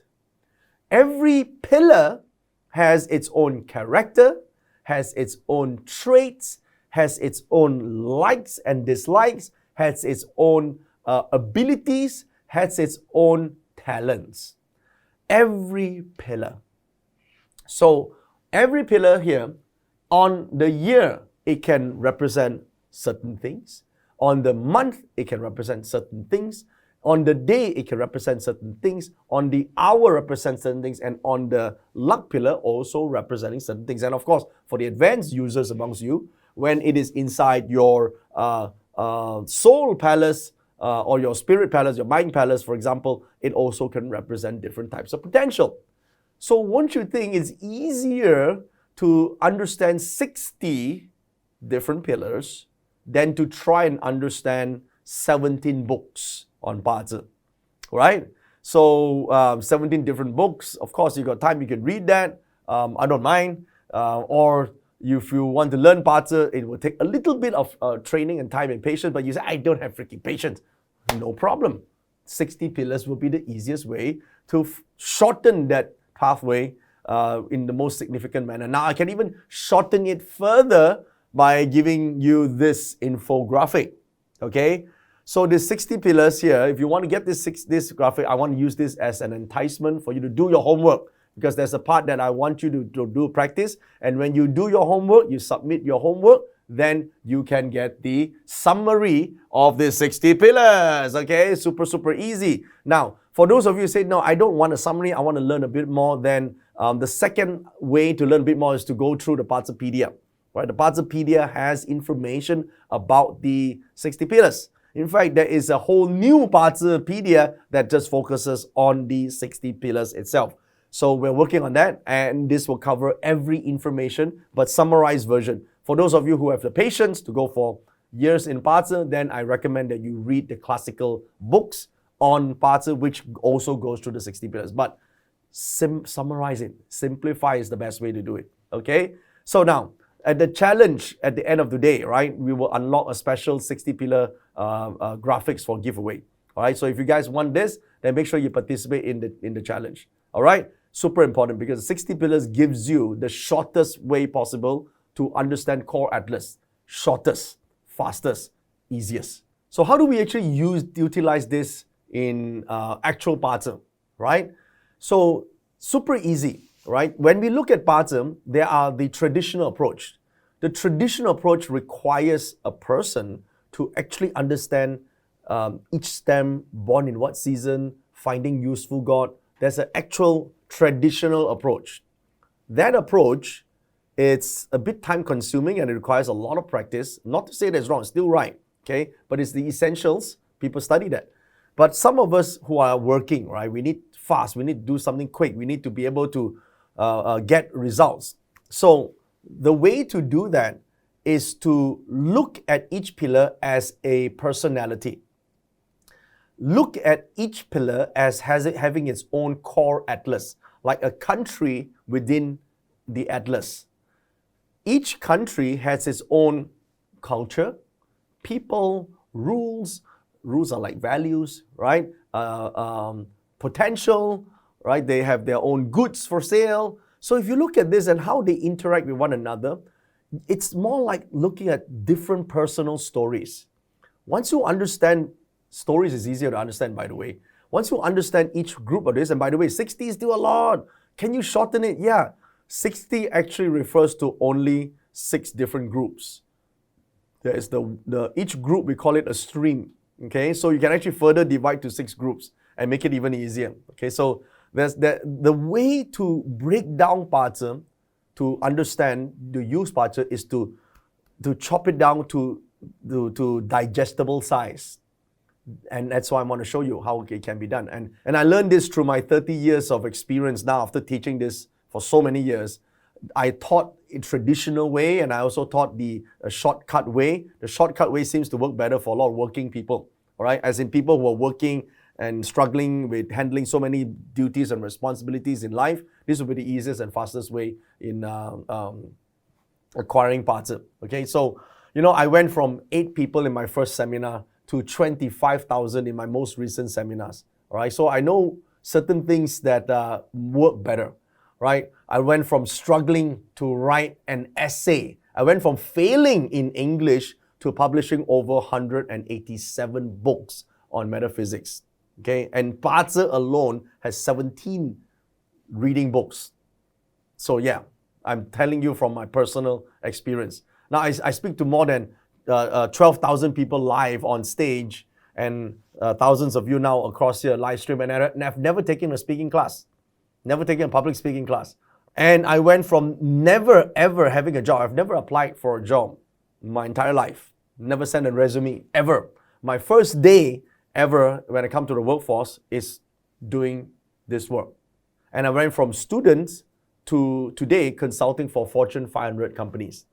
I went from being an introvert to having clients whom I now call friends that are thought leaders, prominent business figures, iconic award winners, business superstars today. And I went from creating the Bazi Academy, Feng Shui Academy, and Chimen Academy to now over 50,000 graduates who walk through our doors. Okay, and my story hasn't even ended. I'm only beginning a new chapter right now in period 9. Okay, and to most people, Bazi is just an entertainment or fortune telling, but to me, this is a life transformational tool. Okay, hear me now, believe me later, guys. Bazi is really about knowing your options. And if you know the secrets of life, you know that options equals power. And the 60 pillars gives you the fastest insights into this. Now, I know I haven't given you the details yet, but it will come in that short summary. Okay, that short summary will give you the key points, and then you can expand on this on your own accord. All right, but that will be the key point, because there are certain virtues, there are certain career options, there are certain possibilities that come with every single pillar. If this pillar appears a luck pillar, it will definitely mean certain things are available. Super easy. Okay, so that means you are learning by chunks. That means we are going by keywords instead of learning the normal rote learning. All right, now let's focus on career now. Okay, let's see growth, right? So many aspects of growth. But the greatest growth, the greatest impact is generally related to career, right? So when we apply this to career, right, people might have different career problems at some point in their life, okay? So maybe they are uncertain about their career path. This could be a main reason. And if you understand the pillars, or you can understand the elements, or you understand the profiles, you immediately will recognize a path. Some people might struggle to identify a clearer career direction or purpose. They struggle, right? So Bazi is supposed to give them. And by the way, there's no one answer, because your career changes along the way. At different points in your life, when you reach to the max of where you could be at that point, you got to go to the next level of tasks and responsibilities, the next level of learning. So it's constantly evolving. And the reason why there's no one career that fits them all is because you are constantly evolving. At certain progress level that you make, certain doors will also open. But if you don't make that progress, the doors can't open in the first place. All right? Some people have even difficulties landing a job, right? Challenges in finding employment, including long-time job searches. I spoke about this a little bit on our Bazi Telegram. And it's not about waiting for the job. From the 10 profiles which I'm about to share with you, you have to have the right skill set, one of the ways, right? In order to actually match the work that you're looking for, and not try and find the type of job that match with the existing skill set, or worse, non-existent skill set that you have. And then you complain about not finding a job, because it is so important, right? People hire you for your skills. So suppose you don't have the skill, then how do they hire you, right? But the lack of acknowledging this is why people are stuck. Okay, they don't acknowledge that it is their weakness that they don't have the skills. Yeah, but I don't have time to learn. God is supposed to just give it to me. No, God has a lot of people to take care of, and you're one in the 8 billion people. All right, so maybe you should do something to help yourself too, so that it's easier for the Almighty to help you. Right? So this is important. You gotta meet them halfway, right? Some people complain of lack of mentorship and guidance because they don't have access to mentors and industry leaders, and that's why they're not there. But that's from your chart. We're going to find that, okay? So many things, right, that could be career problems, right? Keeping skills relevant, for example. How about navigating organizational politics? Your Bazi is supposed to be able to do that. Dealing with workplace dynamics is so important, right? Adapting to change and technological advancements. So how do we approach this? How do we approach this way of career? Well, to do this, we start with understanding the ask pyramid, okay? In order to use Bazi to help growth with career, we use this lesson called the ask pyramid. I'm going to teach you this lesson right now, okay? This is the compressed version of my 30 years of consulting and coaching experience. There is an ask pyramid that looks like this. So the ask pyramid basically is how people ask questions. This is important. This is how you ask questions too. Guys, hear me now, believe me later, okay? You guys have been through my Telegram, some of you, right? And you guys have read the text, asking questions, right? You've asked a lot of questions about your chart. You gave me your bazi. You asked consultants about. Now I want you to step out of you and look at yourself of how you are asking bazi questions. Or if you can't do that, look at how other people are asking questions. Guys, you activate wisdom now. Activate wisdom. All right, just tell yourself, okay, I'm going to be smart now and look at other people's questions. Activate that part, right? Some questions belong in the trivial category. Some questions, practical. Some questions, development. Some questions, strategic, and some will lead to transformative. They are transformative questions, okay? So, let me tell you an example of what trivial questions are. Trivial questions look like this. What career is suitable for me? How many of you asked this question before? How many of you are guilty of asking this question before? What is suitable? Suitable. Suitable. I repeat, suitable. Put in commas. Put in inverted commas. Suitable. What's suitable? What is suitable for my son? Suitable for his life? Suitable for my industry? What is the industry suitable for me? If you ask that, it's a trivial question. Let me tell you why. Okay? Because whenever you ask a trivial question, the outcome leads to trying to be, if it's suitable for your chart, you're going to be in the comfort zone because you're not expanding. Yet there's no resistance to this. It's what's meant to be the right elements in the chart. So it's suitable. Okay? So in my example, my own personal example, I am yin water, born in very strong fire season. Now, I want you to imagine, this is how we read a chart, right? By the way, yeah? I'm teaching you how to read a chart right now. Okay, you ask for this. Yin water is like the rain water, right? This is just the morning dew. But it's scorching hot in the environment right now. Is this water strong or weak water? This water is going to dry up because there's a scorching sun burning outside, right? So this water is getting weaker. So what is the element that's necessary to strengthen this water to prevent it from disappearing? Resource, right? We need metal to produce water. So my story began when I was a kid. When I was, I remember 15 years old, I used to go to this place called Sungai Wang in Malaysia. How many of you are here live in Malaysia? You know this place called Sungai Wang? Yeah?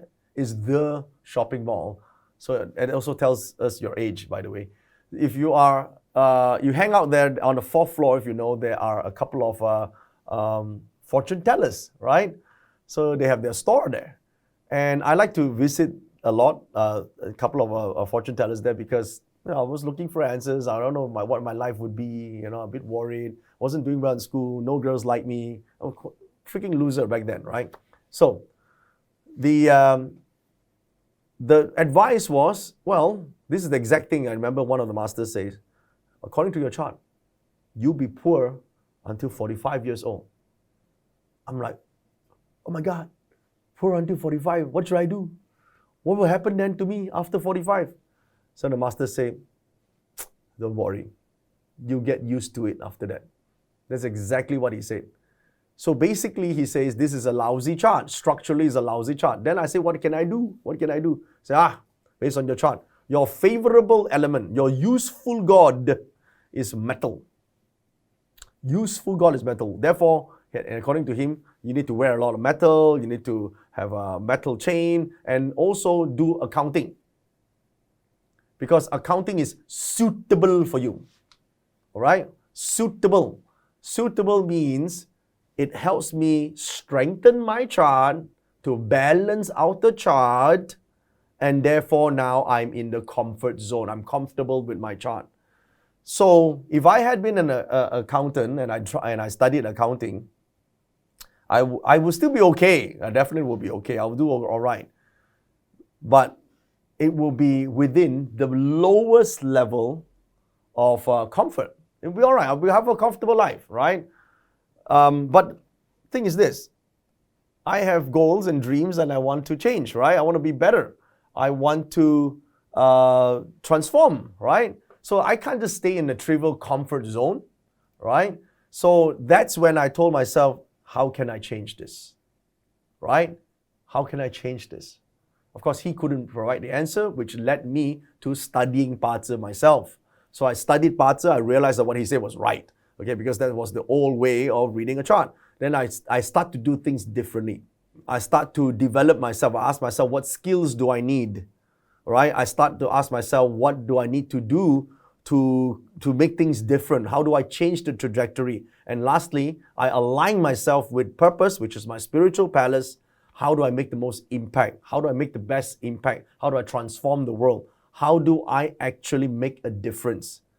When I change my approach, Bazi becomes my tool of leverage. Okay? So I went from trivial all the way to transformative. Now, you can be in a practical level. Some people are more practical. They will say, should I change jobs? Should I take the offer? Should I quit my job? How many of you have these questions? Is it time to change my job? Should I move house? Should I move in? Should I marry this person? The should questions, write it down. Anything that involves a should or shouldn't is a practical stage, but at that stage, it doesn't transform life because that's about choosing the path of least resistance. It's the path of least resistance to change. Okay, so if I ask should or shouldn't now, does the Pazi answer that? Yes, it answers that as well. It can answer practical questions. Should change or not change? For example, well, how do you answer this question? When a chart has a favorable element, it's a should. When a chart has an unfavorable element, it's a shouldn't. Simple, okay? Simple, it can be answered. Most people learn Pazi and stop at that level, should or shouldn't. But if you stop at that level, you probably only be at the second level of transformation, right? We are practical, you're in a path of least resistance to a slightly better career. Okay, because you should do something, it doesn't mean that something should be easy, right? Should I study this subject? Yes. But why is it still so difficult? Because it's the path of least resistance. It wasn't the path of no resistance. Okay? There's some resistance to it and you don't like it, but it gets you to the next level. So yes, should or shouldn't. For example, should I study accounting? Yeah. Based on the structure, 10 profiles, I'm going to show you how to. All right? Guys, you need to be a bit patient here. I might extend the time a bit today because I want to address the 10 profiles and how you read the dynamic aspect of that. But should or shouldn't comes from that, whether timing is right or not. So the 10 profiles, okay, quick glance. Guys, can you just show a quick glance of where they should be reading? The 10 profiles. You see the 10 profiles, this is the natal chart. And then there's the 10 profiles dynamic chart. That's where you see the plus and minuses, the green and the red. Yeah, that's where we answer should or shouldn't. Okay? So should or shouldn't basically just gives you the path of least resistance. But it doesn't make you super amount of success or gets you to the next level, right? Because the next level requires breakthrough. The next level requires you to develop something that is out of your comfort zone. And it is outside of your comfort zone that you achieve breakthrough. So that path is no longer the path of least resistance. It is the path of breakthrough. That's development now. Usually these are the people who ask, what skills do I need in order to land the job that provides me with X? What skills or skill sets do I need to acquire and learn in order for them to make more this type of wealth? This is the part where you're going to do something that you don't normally do. That is usually way beyond the path of least resistance because there's a lot of resistance right here because you need to break through. Okay? So once you break through, then you go to the next level asking questions. Some people ask questions like, what could I do more to make me indispensable in my job, to add more value to my company, to add more value to my customers and clients? Or in some people's case, what can I do more for the family? What can I do more to help my family, to help my spouse? What can I do more to help my kids? What can I do more to impact more lives, right? So that will be a strategic level question from your Bazi. Okay? Now that path will be the path of maximum returns. Okay? So the path of maximum returns is also the path of maximum resistance, isn't it? Of course, there'll be resistance because it's not easy to do. But after breakthrough, that's the next level up. And the highest level is what we call transcendence. The transcendence is where transformation happens. That's where you make impact. People will ask questions like, how can I align with my true purpose? Making the most impact in my society, in my community. How do I align myself with what I'm born to do, with my God-given gifts? Where I'm doing what the universe actually wants me to do. That's the transformative, the transcendence level, beyond self. Okay? So that's where people are uber successful. All right? So you look at the type of questions. Now let's be honest here. What kind of questions are you asking? What is suitable and not suitable? Look at that. I mean, come on. Rewind back the post and look at my Telegram, right? Oh, what's suitable? What does a clash mean? Right? What does a clash mean? Those are all trivial, right? It's not important. But it sort of tells you, right, what do you think you're going to do with it? Nothing much, right? And probably you want to get to the path of no resistance. Now, for some people, it's okay because their whole life they just want to be comfortable. But here's the problem.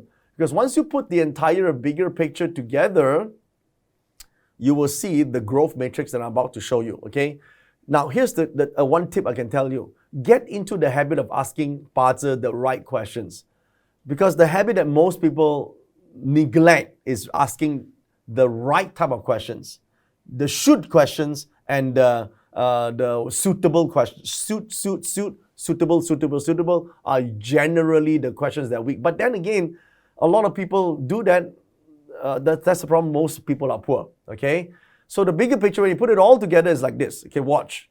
The ask pyramid, which level you're in, plus understanding your Pazi core identity atlas, plus the right actions. Action or actions. What is actions? Means activating your potential that lead to either A, if you're doing something right, taking action, you'll be growing. If you're not taking action, then you're dying. Dying means going through bad luck. All right? If you're facing bad luck, it is because of this. Okay, now we understand. So it's not because there's a clash in your chart. It's not because there's a DE in your chart. It's not because you have a 7 killings in your chart. It is because you are not taking the right action and therefore you're leading to no action or the wrong action, which leads to dying, which is bad luck. What is bad luck? Lost your job, cannot find jobs, you are stagnant, you felt lost, you feel overwhelmed, you're impatient, you're angry, you're resenting everything, right? You lost your best client, you're constantly unhappy. That's called bad luck. But what about growing? Growing means now you're taking the right action, you're making progress, you're moving forward, and that's what you do, okay? So now, let's look at this here. Let's look back at our destiny canvas once again before I give you the technical aspects, which some of you are so eager in learning. The way to read any Pazi chart, because you've been asking this question too, how do I read the chart? Where do I start? Where do I start? What do I do? What do I do? Well, this is exactly what you do. It always starts with the identity. It's always about learning or talking about the core identity because it talks about your calling. You got to be called to take an action, right? Called to do something, and then you move forward and achieving the life that you want. You got to answer to the calling, okay? When destiny calls, you have to answer. If you say, no, I don't want to do anything, I'll just stay here, that is why you're stuck in the rut, right? So identity core, identity atlas is where we start. And then we talk about the potential. And a person's potential is what is it already in the potential flywheel, and how do we amplify values, and how do we awaken the so-called hidden talents. Then we talk about growth, which is right now what we're doing in our part 3 here, the growth matrix, right? The growth matrix is basically understanding this, plus actions equals growth. What do you do? Well, this is where the next part comes in. That's why I need to tell you this. The 10 gods. The 10 gods tells us the career options, capabilities. It can also explain to us the wealth capacity or the earning capacity to be more accurate, okay? Your earning capacity has a lot to do with how much of the 10 gods are activated.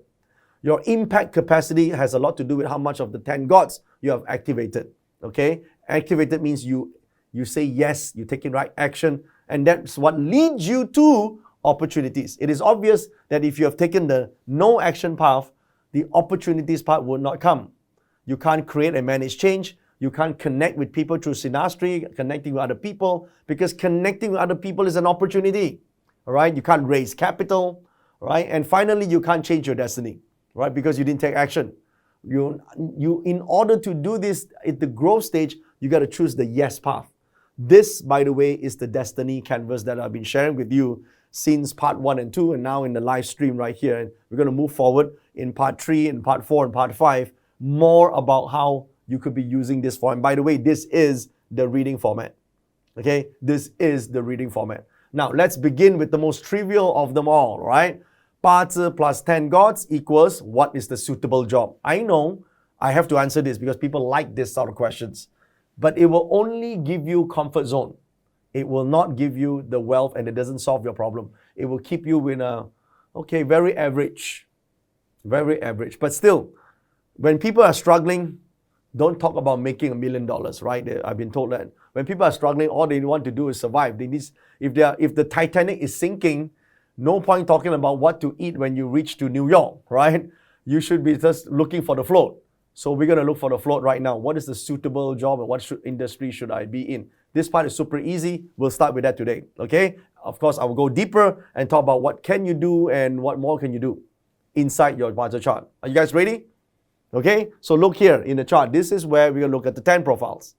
So these 10 profiles right here, as you can see, some are at 80%, 76%, 55%, 42%, some even at 0%, right? And the first step for every beginner when they look at a chart is that, what does it mean, right? What does it mean for all this aspect here, and how do I read it? Okay, you're anxious to get details on this. Okay, so there again, this is subject of a large subject, but I want to break it down, make it simple. Okay, so profiles are actually your 10 stars in 八字. So for those of you who are studying 八字, because it's astrology has stars.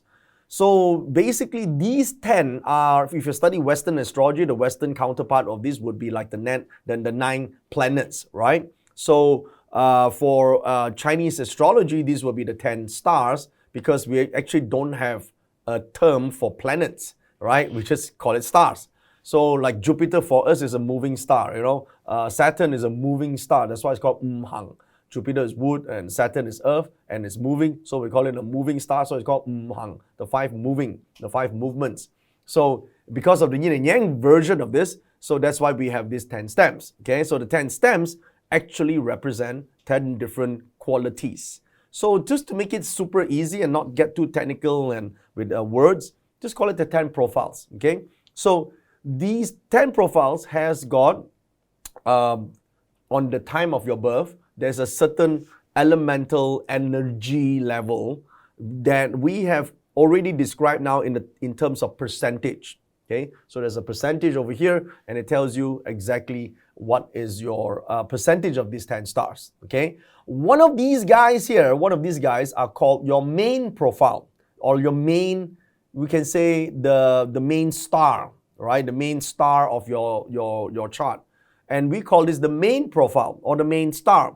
It's highlighted underneath here. Okay, in this case here, it's called the direct officer, or if you want a more common name, it's called the diplomat, okay, or the direct officer.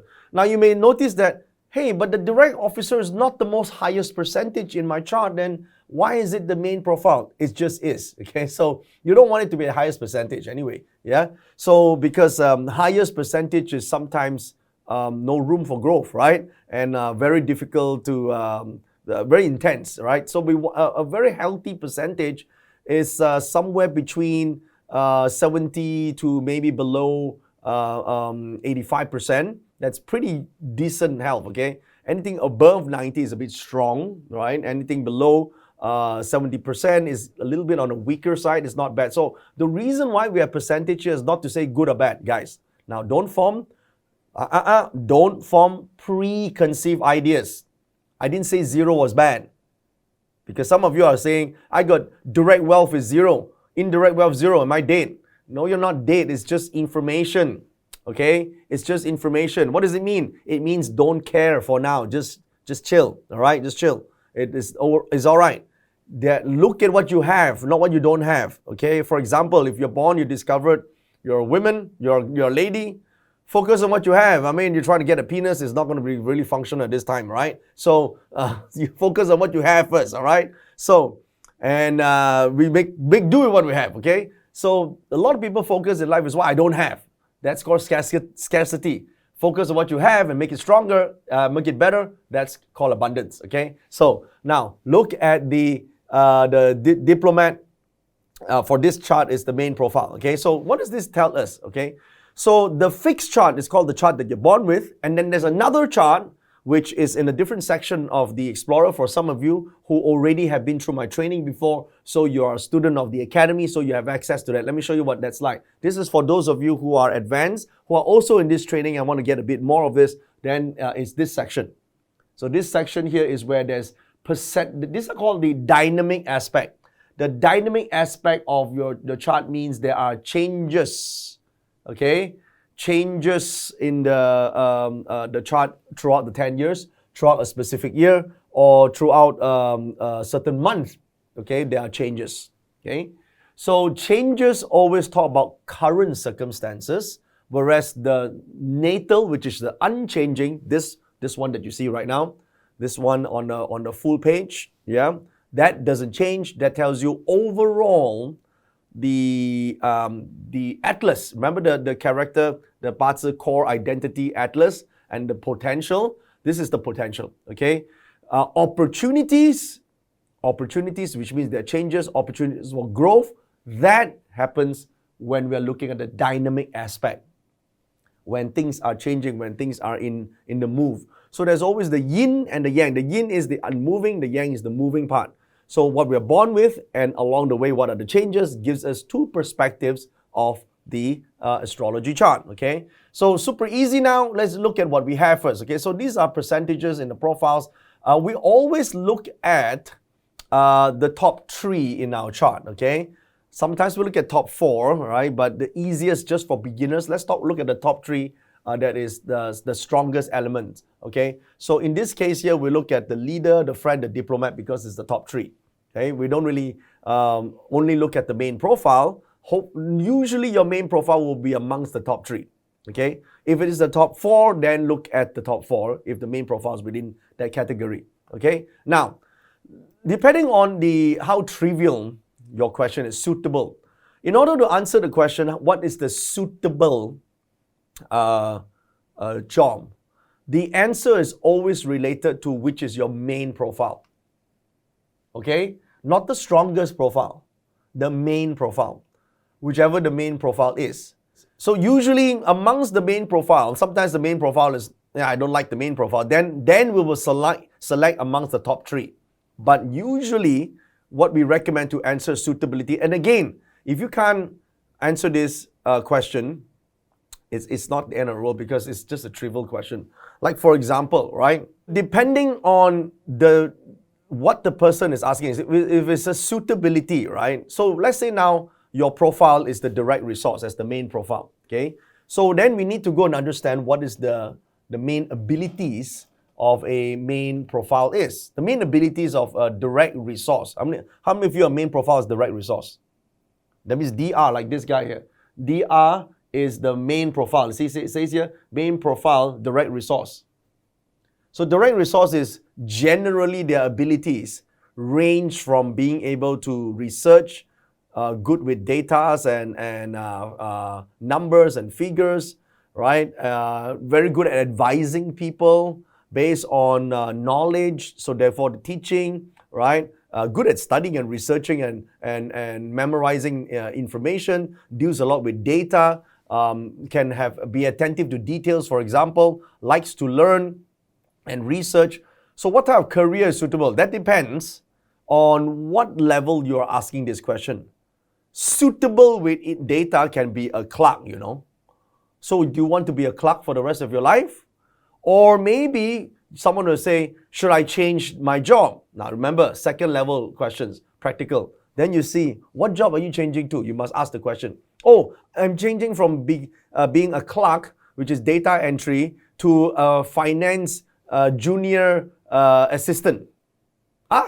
Finance junior assistant is also dealing with data information, pretty good. Okay? Or someone say, yeah, but data clerk entry is just my my part-time job, but my real aspiration is actually to become a doctor, a health professional. Then you look at the chart. Okay, your main profile is direct resource. Yes, that means this is the next level, right? The breakthrough level is you're going to study something different, but it's still related to your profile. Because the profile of direct resource relates to being attentive to details, able to build based on knowledge, help people, for example. That's what a doctor does, health professional does. Then yes, DR can do that. But right now, you're only a clerk, right? But you're doing night studies so that you can learn to become a doctor, which is a breakthrough. So the answer is yes. Okay? Now, you may say, but that's not easy for a clerk. Yes, I didn't say it was easy. Remember I told you the ask pyramid. The development level is always a breakthrough, and it's the path that is beyond the least resistance.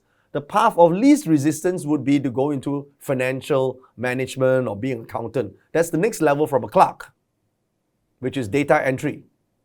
Okay? Or someone who does very nominal librarian, for example. A librarian starts with being a direct resource, right? Or a lab research assistant, that's very low. You can still make a comfort living from there because it's suitable, okay? It's suitable, but it won't make you rich. Will you struggle with money? Yes, probably for the rest of your life. But why is it say suitable? Because it suits your profile.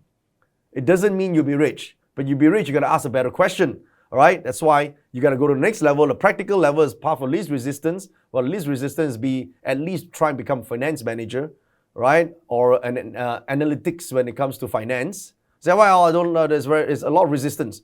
Well, then have a breakthrough then, because it's part of your chart, because that's when you develop. Now, strategically, the path of maximum returns, being a direct resource profile, regardless of the percentage. I know some of you are asking, but I got 80%, I got 90%, regardless of it, because right now, we're not analyzing the percentage. The percentage just merely tells us how hard, how easy, and how big something is. But for now, it's not important. For now, I just want you to know what is the main profile, right? And what do you do? So instead of saying I'm doing data entry, the highest level or transformative level is that you now incorporate economic and analytics into this. You're going to study the data of a company, profit and loss and financial statements, and make up very important knowledge about the market, about industries, do massive research, interviewing all the people who have involved in something and put the information together. Like I give an example. For example, for top value investors, right? Value investors, similar to what Warren Buffett's style of doing their resource structures. What they do is they look at the data, they research. See, still doing a resource job, but they research the companies, understand the economy, understand the market, understand the potential of the people working in an organization. They do all the analytics and then finally make an informed decision on whether or not they're buying a company at a fair price or a below market valuation, so that they can hold the company and then become an owner instead of a consumer of that product or market share that they're in. So this is all resource related, okay? But the difference of this high level or transformative level is producing way more returns for their investors, right? Huge returns for investors. They may be making 2% of $1 billion, right? But you guys are, for the investors, they might be getting 20% or 30% returns because of their research, because they deal with data, because they're direct resource. So you could be a trivial level clerk, right? Or someone who like to research. You can research on metaphysics too. You can be a researcher your whole life. But until you have your information that are useful to impact more people and transform lives, you can be a researcher in metaphysics your whole life and nothing will happen, okay? Because you're just researching. Researchers are basically people who like to read a lot of books but don't do anything with it. They're still suitable. It's just not very powerful. You understand what I mean? Okay? So there you go, right? So these are certainly like indirect resource, right? Indirect resource are based more on intuition, right? They look at the It's a little bit less logic, but more a wholesome sort of thinking, holistic sort of view, right? So a lot of these people on the lowest level, for example, they can be market analysts, right? The assistants to market analysts. A higher level for this, was suitable, is where they're actually becoming advisors or fund managers, right? Or they become the person of mutual funds, right? They're doing mutual, so higher level. So it depends on whether you should change or not change. Depends on whether or not you upskill, right? And or you can actually use it on a totally different path because this is more innovative and more intuitive. Some of these people move on to besides researching on mystical arts or going to all these sacred places, because indirect resource likes that.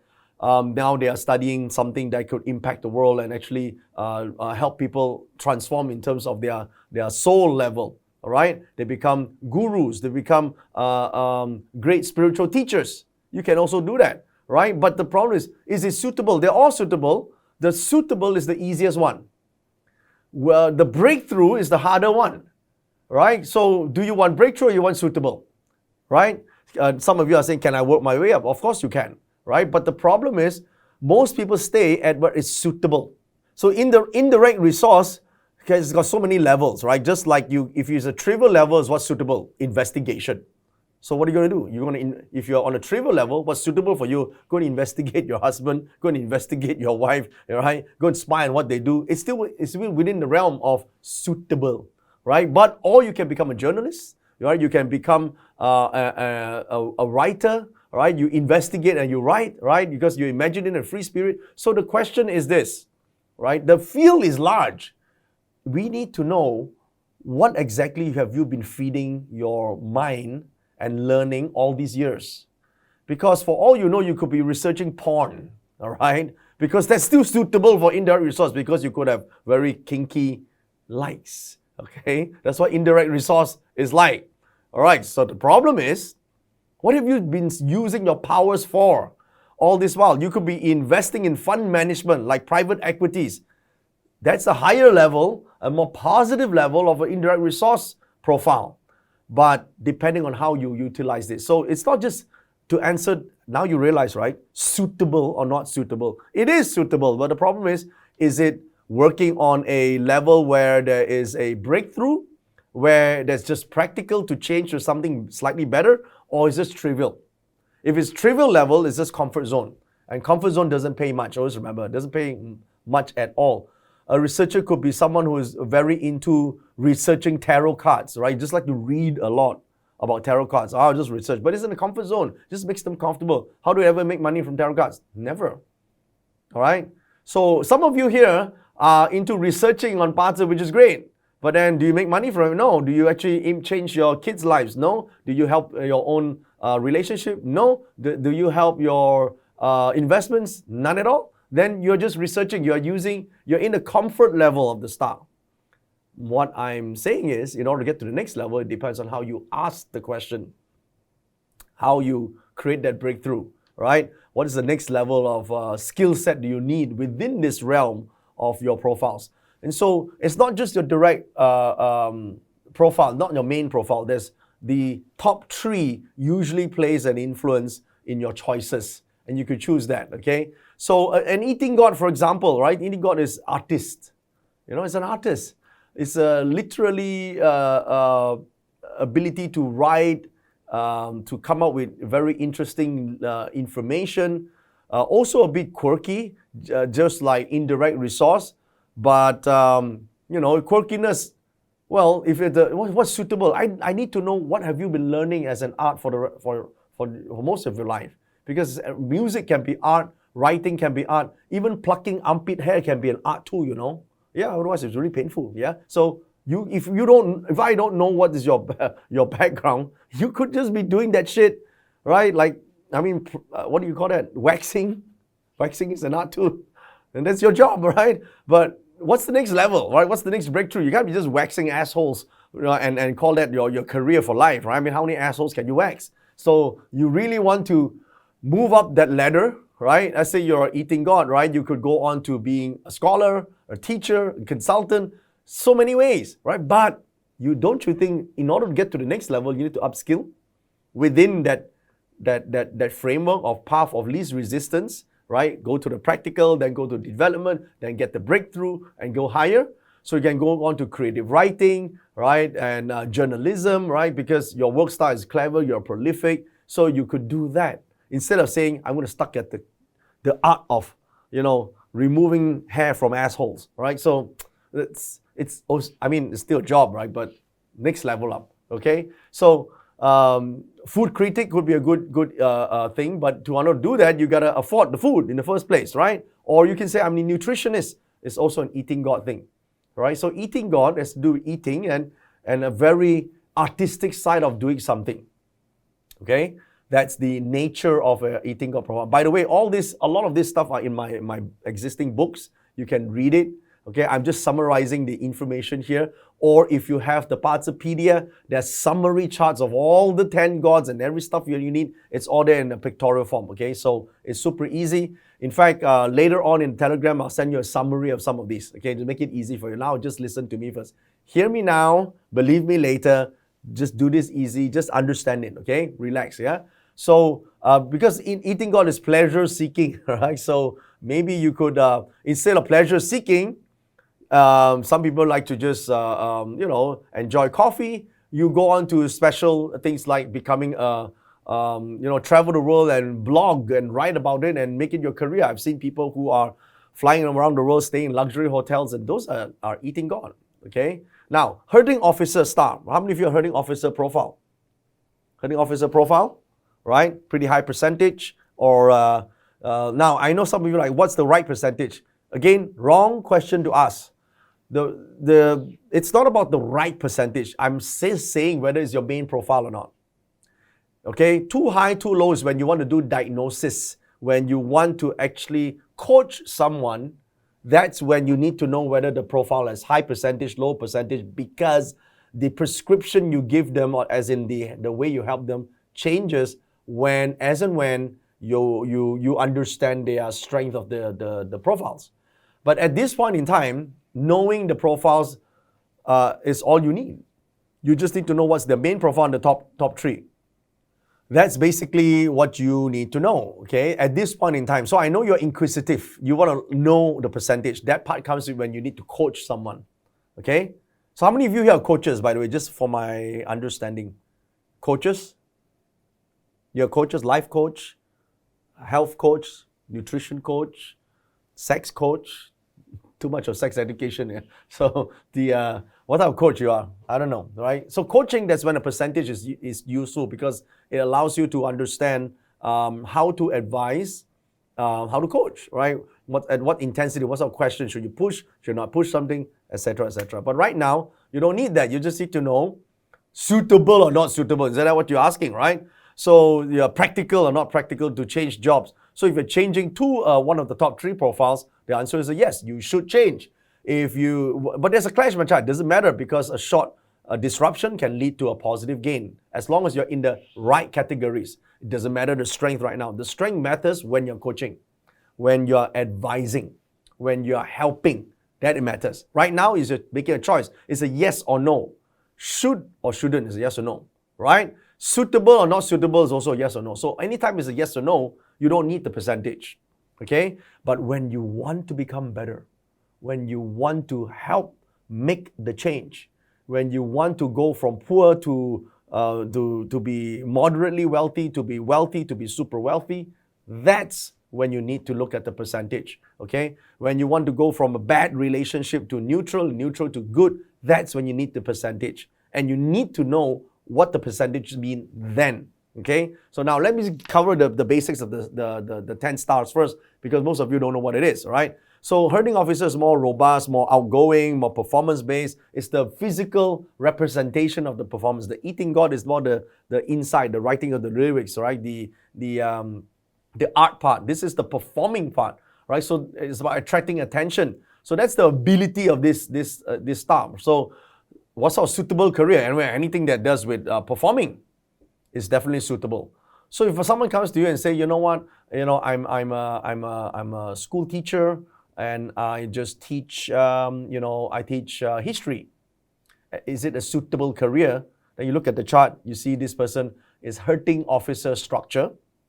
Then you know it's not suitable, because being the teacher might be suitable for resource, either direct or indirect, or eating God maybe, but definitely not for a hurting officer, which internally they yearn to perform. Okay? Now, they might not yearn to perform yet when the percentage are a bit lower, or maybe not at that level, but eventually they'll reach that point. So when he comes to you and say, you know what, I want to start I want to learn public speaking, is that a good idea? The answer is yes, because this is great for hurting officer structure, right? Or, do you think I can actually take up singing and become someone big in entertainment business? The answer is yes, you should. You should try, okay? So why? Because you're hurting officer, you're performing, all right? You can inspire others. So there's so many ways to answer this question, depending on the way they ask the question. Because some people will only ask suitable or not suitable, but they can't get where in life by knowing whether it's suitable or not, because it's just the comfort zone, right? Someone may say, well, there's a high risk investment right here, an alternative asset. Do you think I should do it? At this point, then you look now. This is how you read here. You don't look at the natal chart. You go to the dynamic chart, right? Show them an example of a dynamic chart, right? And you see that. You go look down to the month, and you look at hurting officer, whether it increased, and then you also check at the same time this page. I know I'm jumping a lot here. This page called the relationships. Okay, look at the relationships, and you see that this month doesn't have any surprise clashes or harms or punishments. Pretty stable. Then the answer is a resounding yes. Okay, but if there's a clash and a hidden harm somewhere, then that means this high risk is really high risk. Too risky. Answer is no. All right. So it's basically timing. Okay, because these are the nature of a hurting officer. Right. So there's so many ways to see this. So Rob Wealth, for example, how many of you have got Rob Wealth as main profiles? Right. Rob Wealth as your main profile. So Rob Wealth is good at selling and entertaining. Right. Motivating other people. So that's the nature of this star. So what's a suitable career? Well, selling can be a promoter a promoter who stands in some of the stores in a shopping mall and promoting the latest cake, because that's also a promoter's job. Or you can upskill and get into becoming a top sales performer in insurance. But that's hard. Yeah. Remember breakthrough, right? Remember breakthrough, right? I didn't say it was easy, but you are the one that said want more money and better career, right? How long do you think you can stay being a shop or retail promoter before you get to the highest level, right? And you can incorporate becoming a sales top trader, frontline job, right? So many things you could do, okay? So it depends on how you ask the question. So there are many career choices as well, right? You could be a coach to athletes, a football coach, right? So, wow, but that's the big difference, jumping from a promoter, selling fruit tarts, to becoming a coach in the football. Well, that depends on whether or not you have football experience, right? So, but your whole life you never kicked a ball before, then obviously you cannot become an athlete coach, unless of course you work towards acquiring this. So of course it's great to start from early age, but it depends on your current circumstances and what is currently available. If, for example, you have been you love traveling, right? Because one of your likes is one of the four traveling stars. Four traveling stars, for example, is, for those who don't know, the snake, the pig, the tiger, and the monkey. These are all traveling stars in a specific. But if you have that, generally you like traveling or you travel a lot. So maybe one of the skill sets, one of the things you can convert this is into becoming an explorer. But explorer needs to get paid. Otherwise, you're traveling, you become a backpacker. The lowest level, suitable, is called backpacking. At a higher level, you become an explorer. At the highest level, you can become a space explorer and be paid top dollars. Okay? But you need to, what's the potential, how you work towards to? Again, you follow the growth matrix. You understand the parts core atlas, you understand the mechanics, the avenues for potential flywheel for growth, then you take certain right action, okay? Right action includes the right skills, bringing the right people. I'll tell you exactly what the right actions are after I finish the 10, okay? There's certain right actions you take to maximize it, and then you reach the outcome. You get the opportunity to grow. Otherwise, you stay becoming a promoter, right? Selling, I don't know, whatever you're selling, but only hoping that things will change for you. You can't. You got to do something about it, okay? So that's how you do it, okay? So a friend star, okay? I got to cover this first, then I go to details, guys, okay? I know I'm being generic here, but at least it gives you a big picture. But more information is from your own studies. You got to do something on your own. Come on, guys, come on, right? Some of you are like, oh, you're going to spoon feed me for the rest of my life. No knowledge in this world can be spoon fed to anyone, no matter how hard I try, okay? Only you can help you. I can guide you. Me and my team will do our best to guide you, but only you can feed yourself with the right knowledge and training. Okay, so a lot of these you got to fill it up. There are books available. There are a lot of content out there. There are a lot of training materials. It takes effort and time, investment on your side to actually acquire them on your own and go that path. I can give you the roadmap, right? I can give you this path. But there's never enough information for you to get started. You just need to apply this in your life bit by bit. Okay, then you get there. All right, so a Rockwell star is good at deal making. Okay, we're going to cover all the stars first. All right, the next one I want to cover here is the friend star. Okay, I'll give you the basics of the friend star first. The friend star is about connecting with other people. It's about relating to other people. It's about deal making, right? There's abilities. And the work star is generally either negotiating or delegating or being the counselor to something. They like that job, right? They do that sort of thing. So what sort of job do you do? Well, counseling is a good job. The question is, do you counsel in a small school or you counsel at the higher level, right? Acting is a one powerful job of the friend star. So you could act in local theaters or you could act on a higher platform. It depends on, now you may say, yeah, but not all actors get the breakthrough. Listen, I've worked with a lot of actors, some of you may know, right? From all different levels, yeah? The difference is, yeah, I know you're saying some are award-winning actors and others, some are not so award-winning actors. What's the main difference? I think it's a lot to do with the other aspects of the friend star, such as public relations. Public relations is a good power of the same friend star. How about negotiation? Isn't that a powerful aspect that you don't really know, right? How about connecting with the right community?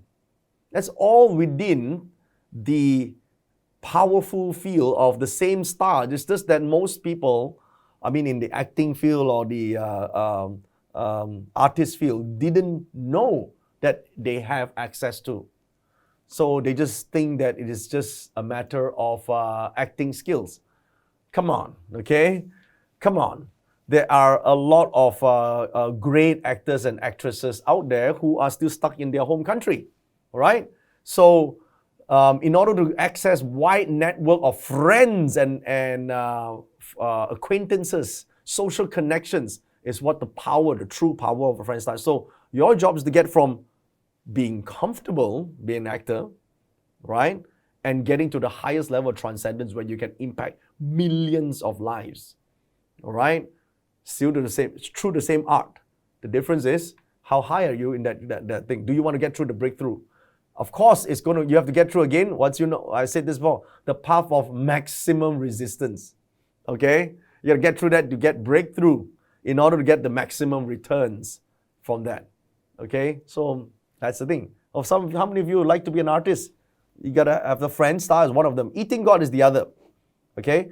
So a couple of stars can get into the artistic thing. Eating God is one, but friend star is definitely one of them. 7 Killings is the other one.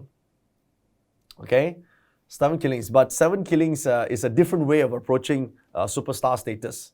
All right? Now, we know the 7 Killings are generally not a very friendly star, right? Because it involves, this element has a lot of, we call it anger, resentment. Okay, so a lot of people, 7 Killings has anger and resentment, but it also means solving problems, high endurance, and leadership. Okay, So they can act fast, they jump right in, they're super hardworking. The most hardworking star of the entire 10 stars is the 7 killings. All right? It sees a problem and eliminates the problem. It's got that killing nature. But it also takes a lot of gamble. Okay? They like adrenaline. So what should you do? Well, it depends. 7 killings at the lowest level can just be a thief. Right? Thief is adrenaline as well. It's high risk, right? They're hardworking, right? You think it's so easy to steal something, right? So no, you could join a gang or mob, or you can be in a corporate or military, the same star. The question is, I hope you now understand, is are you asking a trivial question of what's suitable, or are you asking a higher level question saying, what do you think I need to upskill?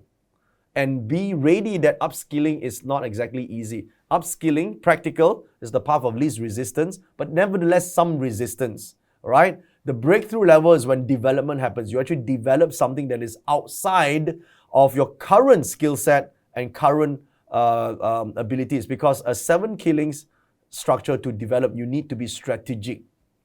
Strategy basically means there's a big difference between being smart and strategic. Being smart is you have a knowledge. Being strategy is knowing when to use it. Okay, and what solutions you provide as a result of that strategy. So strategic planning is a skill set that you need. So it's not something that 7 killings can do naturally, but they can be good at doing it because they train themselves to do it.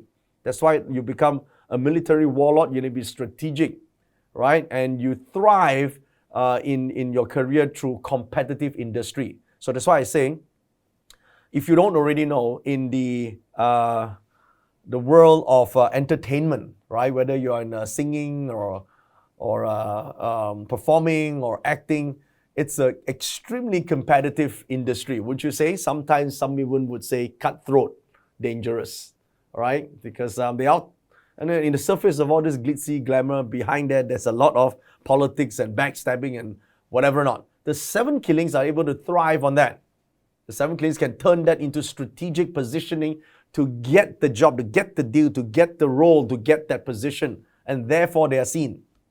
Okay? So there are superpowers that are beyond that way. So 7 killings is super powerful in that way. So you have to learn it. Okay? It doesn't come naturally. So remember breakthrough, right? The ask pyramid. Once again, can we bring out the ask pyramid? All right? The ask pyramid. So what are you asking? Suitable? Well, 7 killings is suitable to be a thief. Why don't you be a thief? Right? You could be a burglar, right? Well, you don't want to do that. So what do? Well, 7 killings can also be a policeman. Why don't you be a policeman woman? Which is good, okay? But you go on to the next level, or we want to get to the next level, 7 killings can also be an artist. 7 killings can be a strategist. 7 killings is great for CEO. Why don't you aim for that? But that requires what? Breakthrough. Can you see? Breakthrough. The breakthrough means you now need to upskill. That is the thing, okay? And that requires, remember, the people fear investing in themselves. They don't take up the next skill because they fear they can't do it. Remember the 10 things I said earlier on that could stop you from going forward? This could be one of the reasons you think, it's too late for me, I can't get it. But take that all away, there's no limit to where you can be based on that structure. Okay? All right, let's look at the next one here. Let me just cover all, and I can give you the summary of what to do with this. Okay, now let's quickly go through the direct officer. All right, so direct officer, also known as the diplomat, generally is good at planning, structuring, giving order to chaos. So generally that's what they do, right? Is the ability to mediate, for example, manage, right? Operate. That's what they like. They are generally potential good to do. The career-wise, well, what career involves this? Well, or law and order and following order, at the lowest level, what is suitable for me? Because if I don't know what your knowledge, background, and experience in life is, what should I recommend you? Right? Direct officer become a person who is powerful in human resource? No, probably I'll just say, you know what? Become a professional queue manager. That means now you specialize in lining up for major events. That's a good direct officer. Okay, do you want to do that? No, yeah. You realize that nowadays in Hong Kong or in China, where there are restaurants that are fully booked, even in Japan. I don't know if this is Japan, but when the lines are long, you can hire someone to stand in line for you. Yeah, you could do that if you're a direct officer. Would you like to do that? Nah, I don't think so, right? So, but some people specialize. They want easy. That's easy, right? Path of least resistance based on your structure. But okay, this is path of no resistance, in fact, right? This is called comfort zone. But if you want to do something that someone's asking, what is 7 killings trivial career? I would say a smelling judge, perfume smelling judge, or odor smelling judge. Test the effectiveness of sniffing armpits for certain perfumes. That's a 7 killing. It takes guts to do it. All right. I know it sounds funny, but you know what? You don't tell me your background knowledge and you ask me for suitable. So suitable can be this is suitable for 7 killings, right? So you realize now that suitable has to be based on your life experience thus far, yes or no? How many of you have that aha moment right now? Yeah? Yeah, I need to know what you've been doing all your whole life until this point, right? Otherwise, you have to smell people's breath, smell people's feet, right? It's pretty challenging, right? But 7 killings, you love that, right? So, you've been sniffing socks anyway for the rest of your life, so why not sniff something else? So that's 7 killings. And by the way, there's a sniffer. People like to do that a lot, right? Like smell things, touch, smell. Usually there's a 7 killing involved. Okay, anyway, let's go back to what a direct officer should be doing. So you could be manager supervisor, right? Structured discipline part, you can go up to basically becoming a chief COO to operate something, right? So there's so many ways you could go higher, but depends on whether you're going for development or you could be managing a bond, right? Or managing, become someone who in private equity managing, taking a company. You know what private equity does, right? They buy a company and restructure it and add massive value and then sell it. You could do that, okay? But you're not the one analyzing which company to buy. You're just the one taking over it and making it better. You see? But that's at a higher level. But to do that, you have to go through these 5 levels, right? You can't jump from bottom to up because right now you're just at the lowest level. You're a professional line-up guy, right? At concerts and events, jumping to the higher level of being able to sell and buy companies. It's not exactly a one-night thing, right? Not an overnight thing. So it depends on development, okay? So that's what we talk about when we talk about 八字, right? Depends on how you ask. And the coaches, the beauty of 八字is you help that person get through that, even if it's the lowest level, by first changing the way they ask the questions, and slowly, step by step, they go up and becoming the best that they can be and beyond.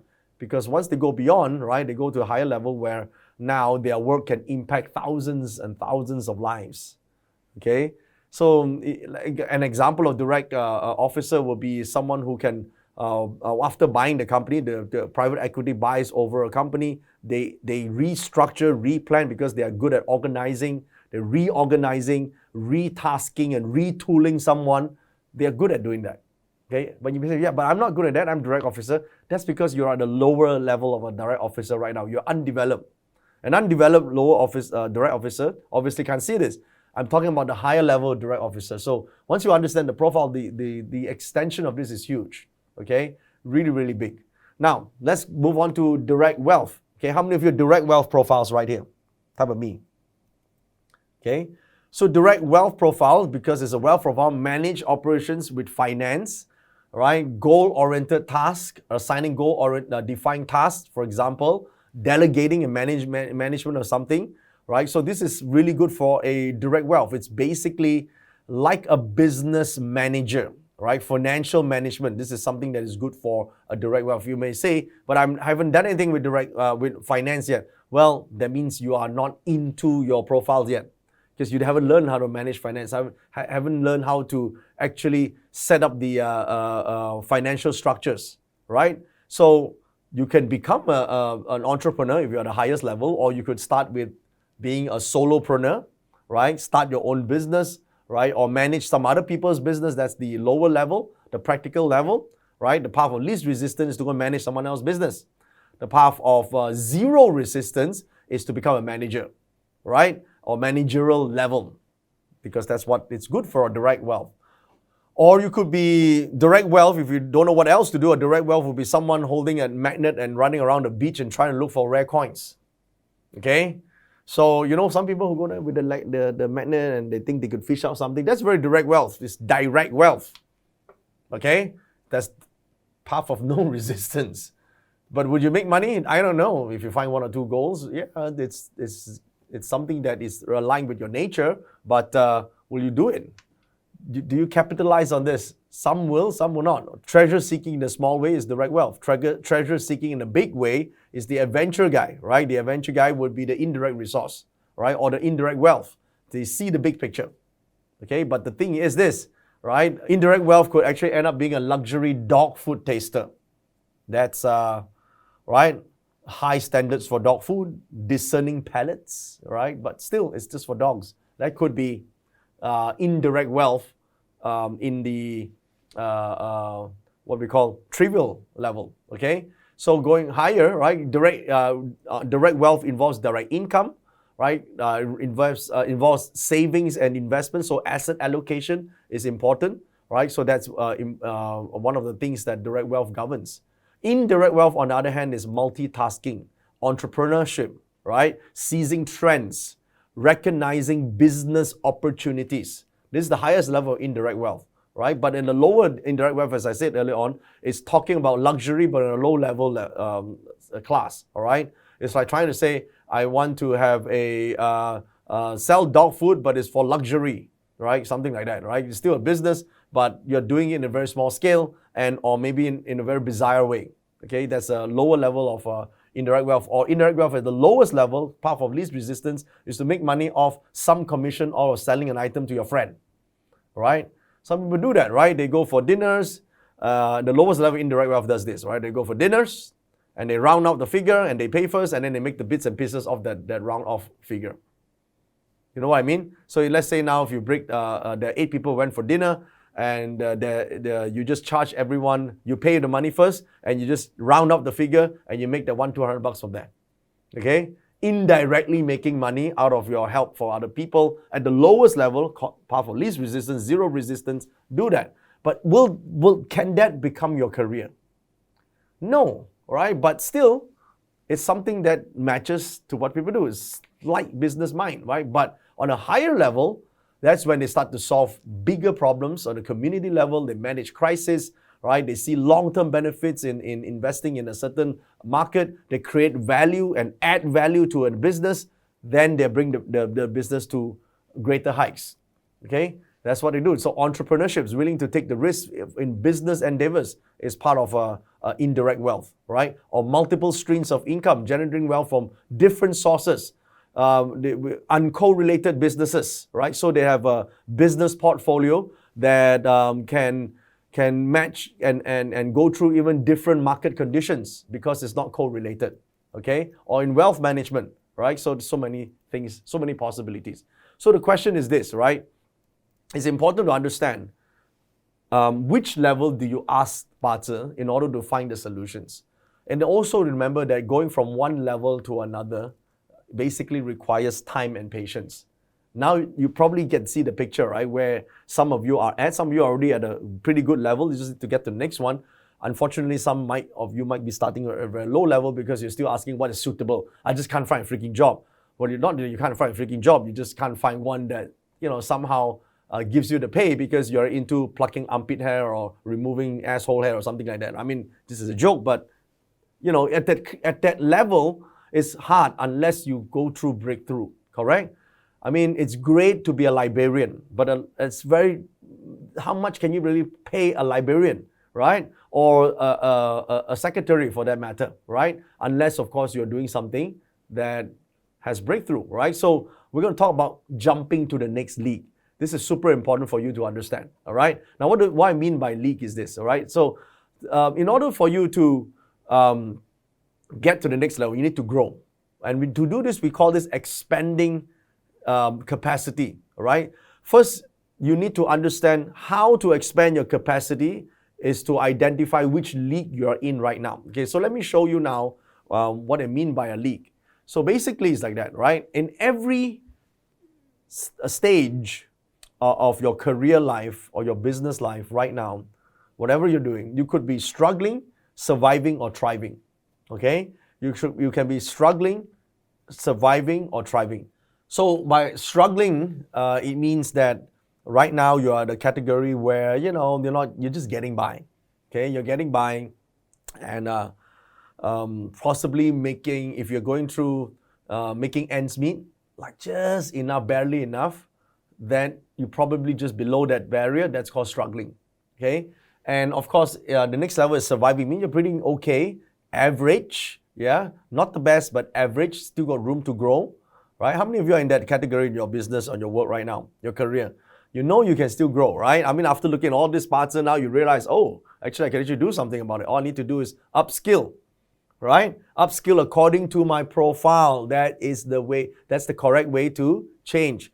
Upskill according to my profile, or the top 3 profiles. That's the way to do it. That's how you advise yourself, okay? So upskilling, because right now only one aspect of your life is okay, the rest is not so okay yet. You're not the top. You want to maximize your so-called income. Some of you are already at the top right now, okay? Pretty good. Most things are working well. You're thriving, right? You're like, wow, what's the next level, right? You're doing well. You're at the top percentile of your income in the category that you're working already. It's very hard to get anything higher because you're already at the highest percentage of income brackets for the category that you're working in. Some of you are there, which is great, okay? But here's the thing, right? Even if you're the top percentage of the thrivers level, the next league, you could just be at the lowest percentage of the strugglers level. Let me give you an example of this, okay? So, I'm in swimming. When I'm, not in swimming now. Now I'm close to 50. But back in the day when I was a kid, I used to be a swimmer. And when I was swimming at the club level, that's when my dad used to bring me and my brother for swimming. And we started learning from the basics, and then we start to participate in the club level. Okay, how many of you have been through a small club, a community club? So from struggling, we train in the club level, and finally we become number 1 in the club level. We were thrivers at the club level. So we thought, wow, we're good because we won the club medal, right? The club, we got a goal for.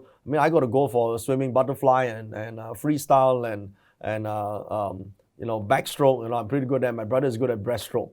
So this category was pretty good, but until we went on to interclub. And in interclub, we realized that, damn, there's so many other different clubs. And when I started to participate in that level, I was only the lowest level of their lousiest swimmer. Okay, because then I joined what they call the age group challenge. Okay, age group challenge. So it's based on age. So based on age, at that time, for the 10-year-olds and below 12, because I was competing against the 11 and 12-year-olds, because I started at 9 or 10, I was actually at the lowest level, at the strugglers level. So as I become more efficient in what I do, I train myself at that level, I get to the highest level, and that's when I passed Survivor and went to Thrivers. All right, went to Thrivers and realized, okay, now I can beat interclubs. There are 7 clubs here, and I got number 1. Really, really good. Then I joined the school team, and the school team then joined the state team, right? So I was in the state team at the time, and doing pretty okay. And then I realized that after in the state team, in the whole of Malaysia, I was only at the top, the lowest 30% of the slowest swimmer in their Malaysian team. I'm like, God damn, right, this is not good. All right, so you realize that at every league, even though you are the thriver at your league, when you go to the next level, you start back at the bottom, and you need to work your way up to the next top level thrivers. Okay, so on a national level, right, I started as the struggler, and I could work my way up all the way to becoming, at that time, in the age group's national champion. So I remember that, and this still applies. I reflected this over the last 3 decades of being in business as a coach in Parza, as a trainer, as a consultant, as an entrepreneur myself.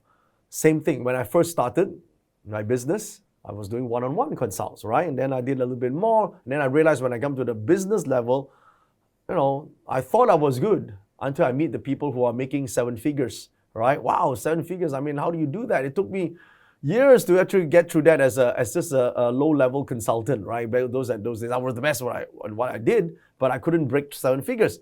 So back in those days, I realized that, wow, to break this level, I went from being 30% year all the way working up to the Thrivers level, which is the top of whatever that field, small businesses. Then I realized that I go to the next level.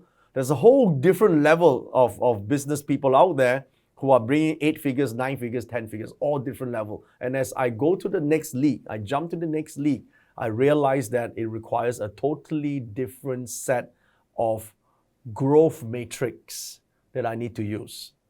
That's what you need to be using, okay? So from my personal experience in life, if I use the metal element as the comfort element in my chart, remember I told you I was yin water, and yin water weak needs metal. I would have just been accounting, and jumping within that league would be hard. So the opportunities always lie in the unknown, in the bigger league. So how do you do that? Here's how, okay? So when we say we want to maximize potential, right? Isn't that what you guys are saying? How do I do it? How do I maximize my potential? Well, how exactly do you maximize, if you think about it? What are you exactly maximizing? I mean, really, think about it. Can you maximize something? What are you maximizing? Oh, opportunities, that's very vague. Be specific. What are you maximizing? See, you can't answer it because maximizing needs to be specific. I'll give you the first one. Time. You can maximize time. Okay? So in Parzer speaks, in Parzer terminology, this is the timing of when certain activities need to take place. Time, otherwise, you maximize time means you sleep less. Yeah? Can you sleep less? Right? I mean, some of you like, I don't even sleep at all now, right? You're only 4 hours of sleep. I can't maximize time anymore. Yeah, but you need to do this in a more effective time. So Parzer tells us timing, and then do it at the right time. The right action at the right time, good results. Okay? So, everyone knows before, 2008, investing in a property is great in the States, for example, but 2008, we realized that is the wrong timing, right? Because back then, if you did it in 2006, it was the right thing to do, but then after that, because of that, there was a huge market collapse, right? So timing is important. If you did it after that, you'll be rich now, isn't it? Right? So same activity, just different timing, okay? So resources is something you can maximize, as you can work on. Resources, right? So what is your resource and what is my resource is different. That means what is controllable by you at this time that you can deploy, right?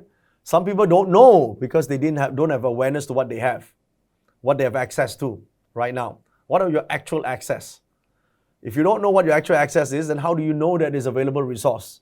So Parzer is supposed to tell you that so you can actually help with your actual resources. Again, you can't jump immediately to this without studying your background. So it's very hard. Someone asks, so what is my resource? I need to know some context first, right? Otherwise, you end up being, I'll just tell you, your best resource is to go and pluck asshole hair, because I don't know your background yet. I need to know that background in order to give you the best picture. So the only person who knows your background right now is you. Therefore, you have to DIY your own Parzer right now, okay? Another resource is money. A lot of people don't maximize money. They say, no, I'll maximize money. No, you don't. If you are saving money, you're not maximizing it. It's as simple as that, right? Because, you cannot outsave inflation. That's for sure. Yeah, you cannot save your way to becoming rich. You can save to protect yourself. But your money is otherwise not maximized to work hard for you if it's not doing something. It's not owning something. You're saving it for consumption. You're not saving it for ownership. Therefore, you're not maximizing. Guys, are you becoming aware of this, or is this, you can't understand this? You can understand this, yeah? So that's why even when you have these components in the chart without the right mentality, I hope you're understanding why I'm emphasizing so much on the right mentality. It's because a lot of Parzer masters are poor. It's true, okay? In Hong Kong, in Taiwan, in China, they are so freaking poor because they're stuck with, I don't have direct wealth, or my wealth element is clashed. They're so into the trivial level, okay? Because that's what been taught. It's not their fault. It's just been taught that way, right? But still, you can change this. You have to know how to maximize your money because it's part of the resources. in order for you to use it to give you the maximum return, because you're saying maximize, right? If you want to maximize, you got to maximize its usage. Network. How many people network is maximized? No, a lot of people don't maximize their network. They know some friends, that's about it. They don't create a community, they don't create a tribe, they don't create a team, they don't put people together, they don't ask to work together, they don't start an affiliation, they just don't. They just, hi, let's go for a drink. They don't do anything with the network. They just have friends. Your friends is not your network. Network is when you're actually creating something together. You're not max. So I'm telling you now which areas to maximize. You got what I mean? To maximize means you're doing something with this to the maximum capacity you have. You have 5 friends, you maximize all 5 friends. Okay, yeah, but I don't like to do that. That means you're not maximizing network. Okay? How about mentors? Everyone talks about, oh, I need a mentor in this, I want to find a mentor. Yeah, finding is one thing, but building that mentor and mentee relationship takes time, effort, commitment, and heart. Okay? Mentors only work with people with heart. If you go there and say, hey, you're supposed to be a mentor, you're supposed to help me, that's called entitlement. You're not entitled for shit, okay? So whether or not a mentor who truly wants you to pass on his or her, true teachings to you is when they see you as being deserving of being mentored. That part is hard, okay? A mentor and mentee relationship needs to be built. It cannot be bought. You can buy training from other people, but you can never buy mentorship, okay? That part you need to earn. That is the part that a lot of people are unwilling to maximize. But everyone can find a mentor and develop a relationship. And once you have that, you will have access to what the mentor access. I can give you an example. Even the mentor that I work with, that I so fondly look up upon, is when I first know him as a young student graduate, right? It took some time before I managed to know him better. And because I was doing a lot of free readings as well for him and helping out his wife and through many years, then he realized that he can introduce me to his inner circle. And it is only by then I start to meet some of his other rich and powerful friends. And only through the effort of meeting the rich and powerful friends, after a while, many dinners and many meetings, then these friends start to invite me to do consults and write for the newspaper and so forth.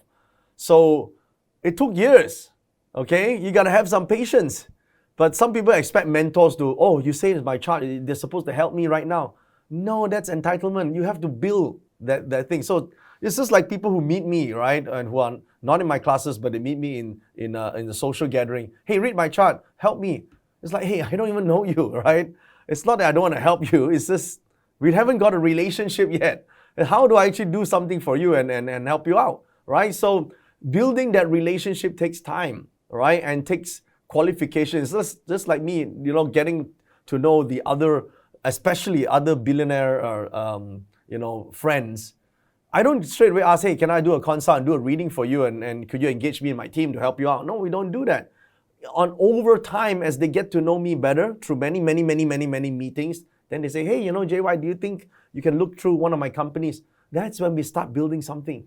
So mentor, maximizing it takes effort. Okay, and the last resource that you could actually maximize is talents. First of all, you got to spend some time to uncover these talents. Secondly, you got to invest in developing the talent. Talent that is not developed is only unconscious competence. You should write that down. Unconscious competence. Sometimes you can, sometimes you cannot. But if you develop it into an actual conscious competence that you could call upon any time, that's when it becomes super valuable to you. For example, intuition. Intuition and that psychic ESP ability needs development. It's a talent. Some people have a higher talent, some people have a lower talent, or an ability that you can develop, or a talent that you can develop, or that you can train. Okay? Ability needs development, talent needs training. Okay, that's what I mean. So if you don't invest resources into this, time, energy, money, and all that, you can't develop this into something useful, and then you're here waiting for things to change for you. If you're waiting for things to change, you're probably not going to change. And remember just now we say that growth, opposite of growth is what? Death, dying. So you find that opportunities are diminishing, life is going smaller, it becomes harder and harder only because you keep thinking that it's not possible for you because things are not changing. It's only have that realization and that ownership that you realize that it's you that needs changing, that if you take control of whatever happened up to this stage is a result of you, and you can still change this if you want to. As long as you realize that and you realize your mission in life, your life will change. And there are really three big reasons why you need to do this. Because number one, you want to help yourself. No one else can help you. Yeah, you can help yourself. Training requires you to help yourself, and then you can help someone else, and then you can help the masses. You can help more people. Some people are there. No, I want to make a difference in this world. That's why I'm conserving energy. I want to save the planet. I want to do all this stuff. But before you do that, you need to be a bigger person. You need to help yourself first before you can get to that level. Okay. So now, as the ask diagram has shown you, growth is always uncomfortable, and your true happiness and fulfillment is outside of your comfort zone. Whatever makes you uncomfortable is your biggest opportunity for growth. You should take note of that. Okay, being challenged in life is inevitable. Being defeated, however, is optional. So change, whatever changes come, which tomorrow we're going to address a lot about change, definitely will come, because at some point in your chart, there'll be a clash, there'll be a combination, there's a harm, there's a punishment somewhere. So change is coming. But growth amongst this change is definitely optional. All right? So now you know a little about career, and we're going to send some notes on Telegram later on. Make sure you're there. But I want to address one more thing here first. There is a huge difference between career and wealth. Okay? I need you to understand this. There's a difference between career and wealth. Career is about your professional life, guys. Your job satisfaction, what you do, your career path, and your achievements. It sort of covers something about your nature of your profession, your relationship with your colleagues, and your overall success in whatever chosen field you take. But wealth is different. Wealth is the potential and capacity for generating income.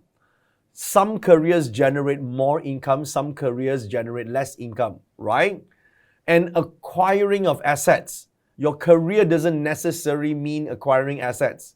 Your career enables some funds for you to acquire assets, but overall, acquiring assets and overall financial prosperity has something to do with wealth. Okay? It's not just about money you earn from your job. Yeah, that's what wealth means. It includes investments, what you do with your inheritance, and what you do with passive income sources and all that. That is super important. Okay? So wealth refers to the abundance of valuable resources, but then career refers to your journey through learning, through work, through aspects of life. It's two different aspects. Okay, so when it comes to wealth, it's always monetary terms and value, the assets or you own, and then career is always something about achievements and positions held and skills and that makes an impact in your chosen field. Okay, so there's two different aspects, and I want to talk a little bit about wealth, because wealth and poverty are two sides of the coin, and it's got a lot to do with your wealth profiles. Okay, so wealth profiles, I know I'm going a little bit over time here, guys, but you guys okay so far? Okay, I'll just give you a big picture of this, and then we'll address this in later part of the coming lessons. Okay, so wealth profiles are generally seen as an aspect of the six spokes, because the six spokes in life is life purpose, financial life, relationship, the wellness, family, and contribution. These are 6 areas of life we work on when it comes to parts. And financial life is your wealth, your business, your financial prosperity in that sense. So it's got something to do with the profiles. So let me show you what I mean by these profiles. Okay, so this will be addressed on the day 5 in detail. And yes, I'm trying to encourage you guys to join the VIP. I want to be very open about it. So if you can, do join me, because I want to talk a little bit about what the wealth profile is. Okay, so a person's entire life is not just your character, of course. If you look at this, there are different aspects. There's the divine self, there is the mind, and then there is your values. Okay, so I call this the soul level parts. Okay, so the soul is basically the touch of divine that has created you. And that is the part that goes through, if you believe in reincarnation, many different lifetimes or parallel lifetimes, because time is very different in the divine world than it is for us living. Because when we are living, we have a finite time frame due to our physical body. It's finite, right? But we spend most of our time in the other world, which is the timeless world. Okay, so in that world, we are the source of the particle, the divine particle we call soul. So one drop of that, when intelligence gather, we gather a framework, okay, a body. That's where our existence come in. That's when we start to create a mind. So the spirit that is created from a soul. So many people can't tell the difference between soul and spirit. Okay, the spirit is like your mind. Okay, it gives you your intelligence, right? Your thinking capacity, right? Your self framework that develops subsequently your identity, right? Remember the core atlas, your character traits and so forth, right? Which is from this spirit.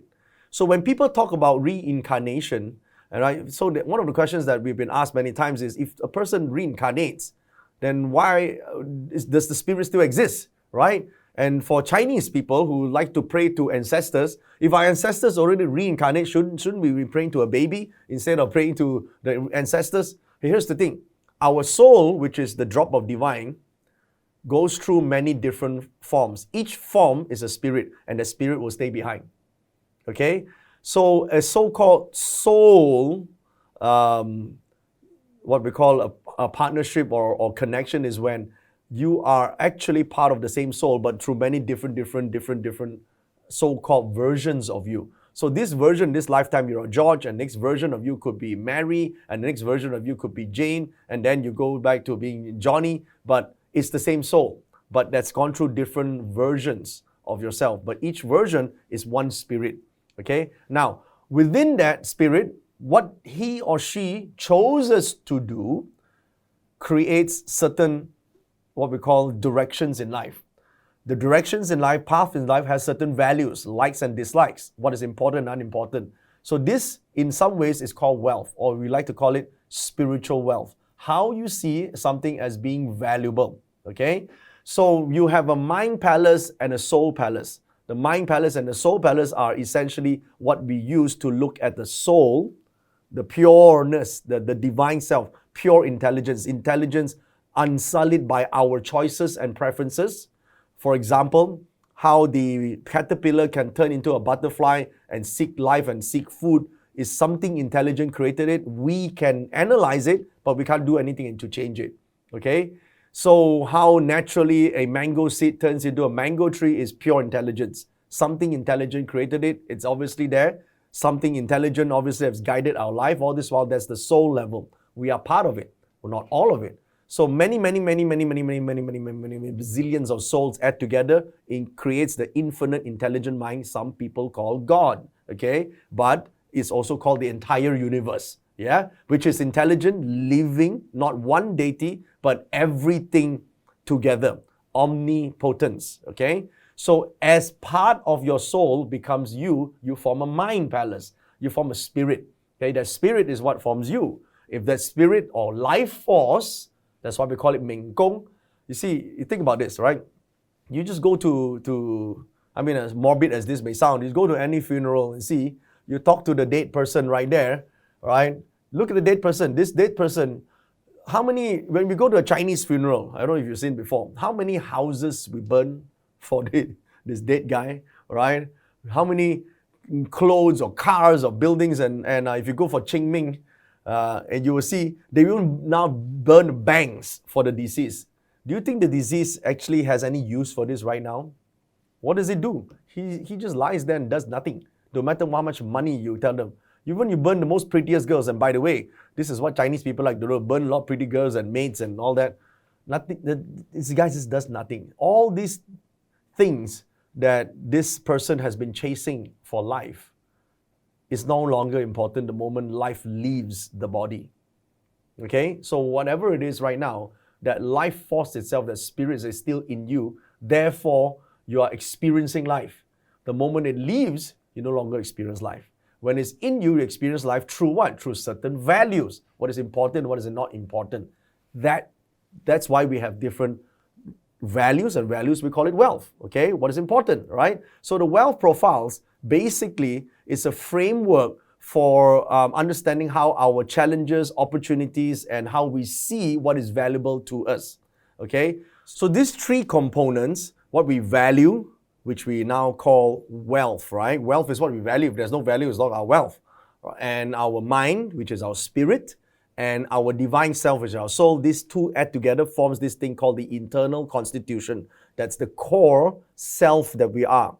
And around this is where we have our passion, profit, and purpose. It's an expression of whatever is core to us. This is basically on a soul level parts. Okay? Now, I was going to talk about wealth profiles here, right? Why is it important? Because how we frame our problems, challenges, opportunities, as well as success has a lot to do with this so-called concept of what we value in life. Okay? So here's some food for thought. Do you know the difference between pain and suffering? How about broke versus poor? Well, the difference is this. Pain is temporary. Suffering is permanent. Okay? So if you have a pain right now, the pain will go away eventually. But the suffering stays forever because it's emotional and mental. Because pain is a physical state. Suffering is emotional and mental. So if you have an emotional and mental issue, you are suffering. And that's not good. Pain is a temporary state. Broke, on the other hand, is the temporary state. You can be broke for now. But poor is not temporary. Okay? Poor is, you're staying poor for a long time. It's almost permanent until you do something about it. Okay? Broke is a physical state. Poor or poverty is a state of mind and emotions. So if being broke and poor is different, what about the polar opposite? What about being rich and being uber wealthy? This is important. Okay? Rich and wealthy has a totally different mindset. That's why someone with a poor spirit level or mind palace will always end up broke. Because, you hear the people talk about winning lotteries, right? Some of you ask me how to win lottery in party, right? The reason why you can't see that as being rich is because it's a temporary thing. We have seen people who win lottery become broke and stay poor. We have seen highly paid superstars or celebrities that go broke. I mean, at one point, I think Mike Tyson was reported to earn like $500 million in his career and then he went broke, okay? On the flip side, you've seen someone with a wealthy mind palace or spirit never stay broke for long. Even if they lose their jobs, even if they lose all their money, they're able to get it back. So understanding difference is super important because they not only allow us to look at the problem from a different perspective, but it allows us to see the solution. I mean, if you're a fan of Captain Jack Sparrow, then you know the problem is not the problem. The problem is your attitude towards the problem. So let's try and change that today, okay? So if money can solve the problem, is it still a problem? Let me ask you this question. If you have a problem in life right now and money can solve the problem, is it still a problem? Right? Some problems cannot be solved by money. I do agree, okay? When that happens, right, it's a real problem. I mean, some will say true love, right? True love cannot be solved. Well, that depends on how you define love, okay? So the first step to understanding how you could deal with your constant money issues or becoming more wealthier in many sense is to learn from wealth profiles, okay? Because it is to size up all your challenges and problems and understand how you can manage this better, okay? Now, let me just see how you understand this. What kind of problem do you have? Do you have a $1,000 problem right now? That means with $1,000, you could already solve your problem. Or do you have a $10,000 problem? Or do you have a $100,000 problem? For example, if you have a really, really messed up medical condition and it can only be solved by a huge medical bill, but you don't have that price to pay, therefore it's a $100,000 problem, for example. Okay? Or do you have a problem that exceeds $1 million? Think about it. Let's just try and quantify this, that's all. Okay? We're not trying to, some people are so afraid of when they look at numbers, they're going to say, oh my God. Then the negativity, the belief sets in, and that's why they're not growing. You have to confront this at some point to understand the context. So when we talk about the wealth profile, we are essentially looking at this page in your Destiny Explorer. Some of you are seeing this page. So you can see there's a soul, spirit, and there is a wealth profile. This profile is based on the specific structure of your 10 wealth elements, okay? The way we see wealth. So we call this the intense, the healthy, and then the low percentage. So these wealth profiles tells us our attitudes and our psychology towards what we value. And most people call this money. And once we understand why certain things are more intense, why certain things are so low, we understand why some of us have broke mentality, some of us have poverty mentality, some of us have a savers mentality, some of us have a high risk mentality, and that affects our overall wealth creation. Okay, so this is something I want to talk about on the day 5. If you guys are on the VIP list, then please join us. All right, this is super important. And those who are not, then I would encourage you to join our VIP because there's additional Q&As and a lot more perks. By joining us, then you also get to participate and learn more, especially about these wealth profiles. Okay?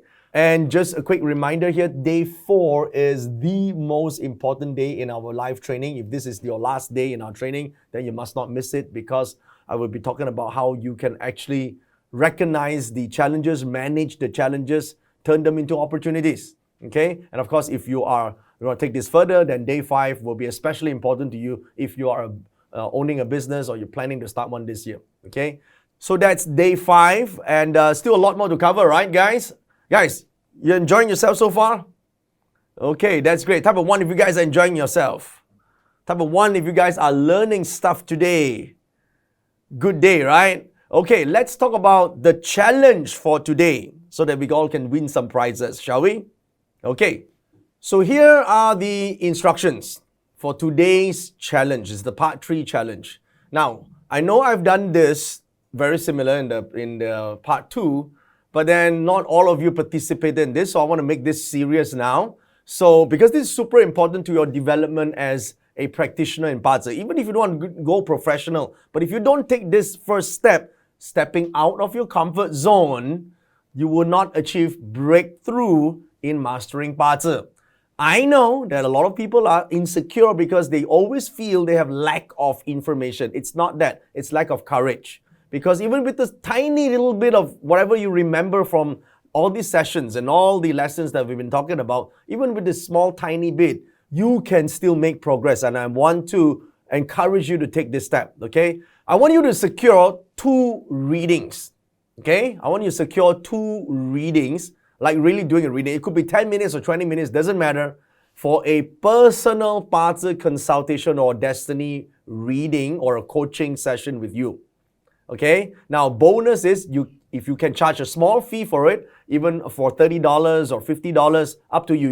You can say you use this for charity, it doesn't matter. But here's the thing. If you charge for this, people who pays attention. It's good for them. And secondly, if you get paid for it, you got paid for this, you will give it your best shot. Okay?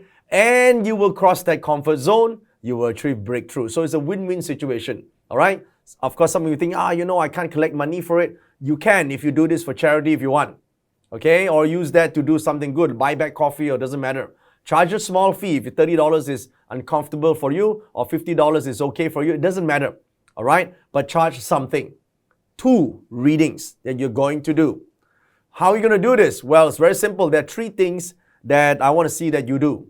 And then you're going to post this in a very simple format on the instructions shortly, okay? You're going to be using the Core Identity Atlas. Talk a little bit about that. And then talk a little bit about the potential flywheel for that person. And then recommend the actions so that you get to a yes in doing something. This is important. That's all it is. Okay? So now there's a way to make this simple, all right? if you've done the previous parts, you probably already have your Claim Your Destiny worksheet and you have your My Parts Potential worksheet. Use that as guidelines to do this reading. Okay, use that as guidelines to do this reading because we have a destiny canvas. It's really simple. The format is super simple. The framework says start with the core identity. Just talk about 1-2 things. Then talk about the potential for that person, what can be. Remember the mindset for this, right? What can be achieved, what potential, what are the 3 gifts, or what are noblements, who are the noblements, just the potential, and then focus on what is the next action step. Okay? Get them to take the next action step towards expanding and growing whatever potential that they have. Okay? Super easy. Now, I will send you the full instructions on Telegram. And when you've done the work, you post it onto the Facebook group. Okay? And you show me that, I'll believe you if you tell me that you have charged for it. Okay? And here's the thing. There's one extra thing I want you to post. I want you to share how this experience in reading the chart has changed and transformed you from needing to get help to the one giving help. How this has transformed you. Okay? So we'll pick the winners from here. What you need to do, post it onto Facebook group and my team will look at that. And then tomorrow, we're going to be talking about opportunities. How do we see that in the chart? Okay? And of course, and if you are staying for the 5th day, which I urge you to do so, that's when we're going to go on to the dynamic aspect of reading a chart, including looking at the wealth profiles. Okay? All right, guys. Thank you so much. And I will see you again tomorrow.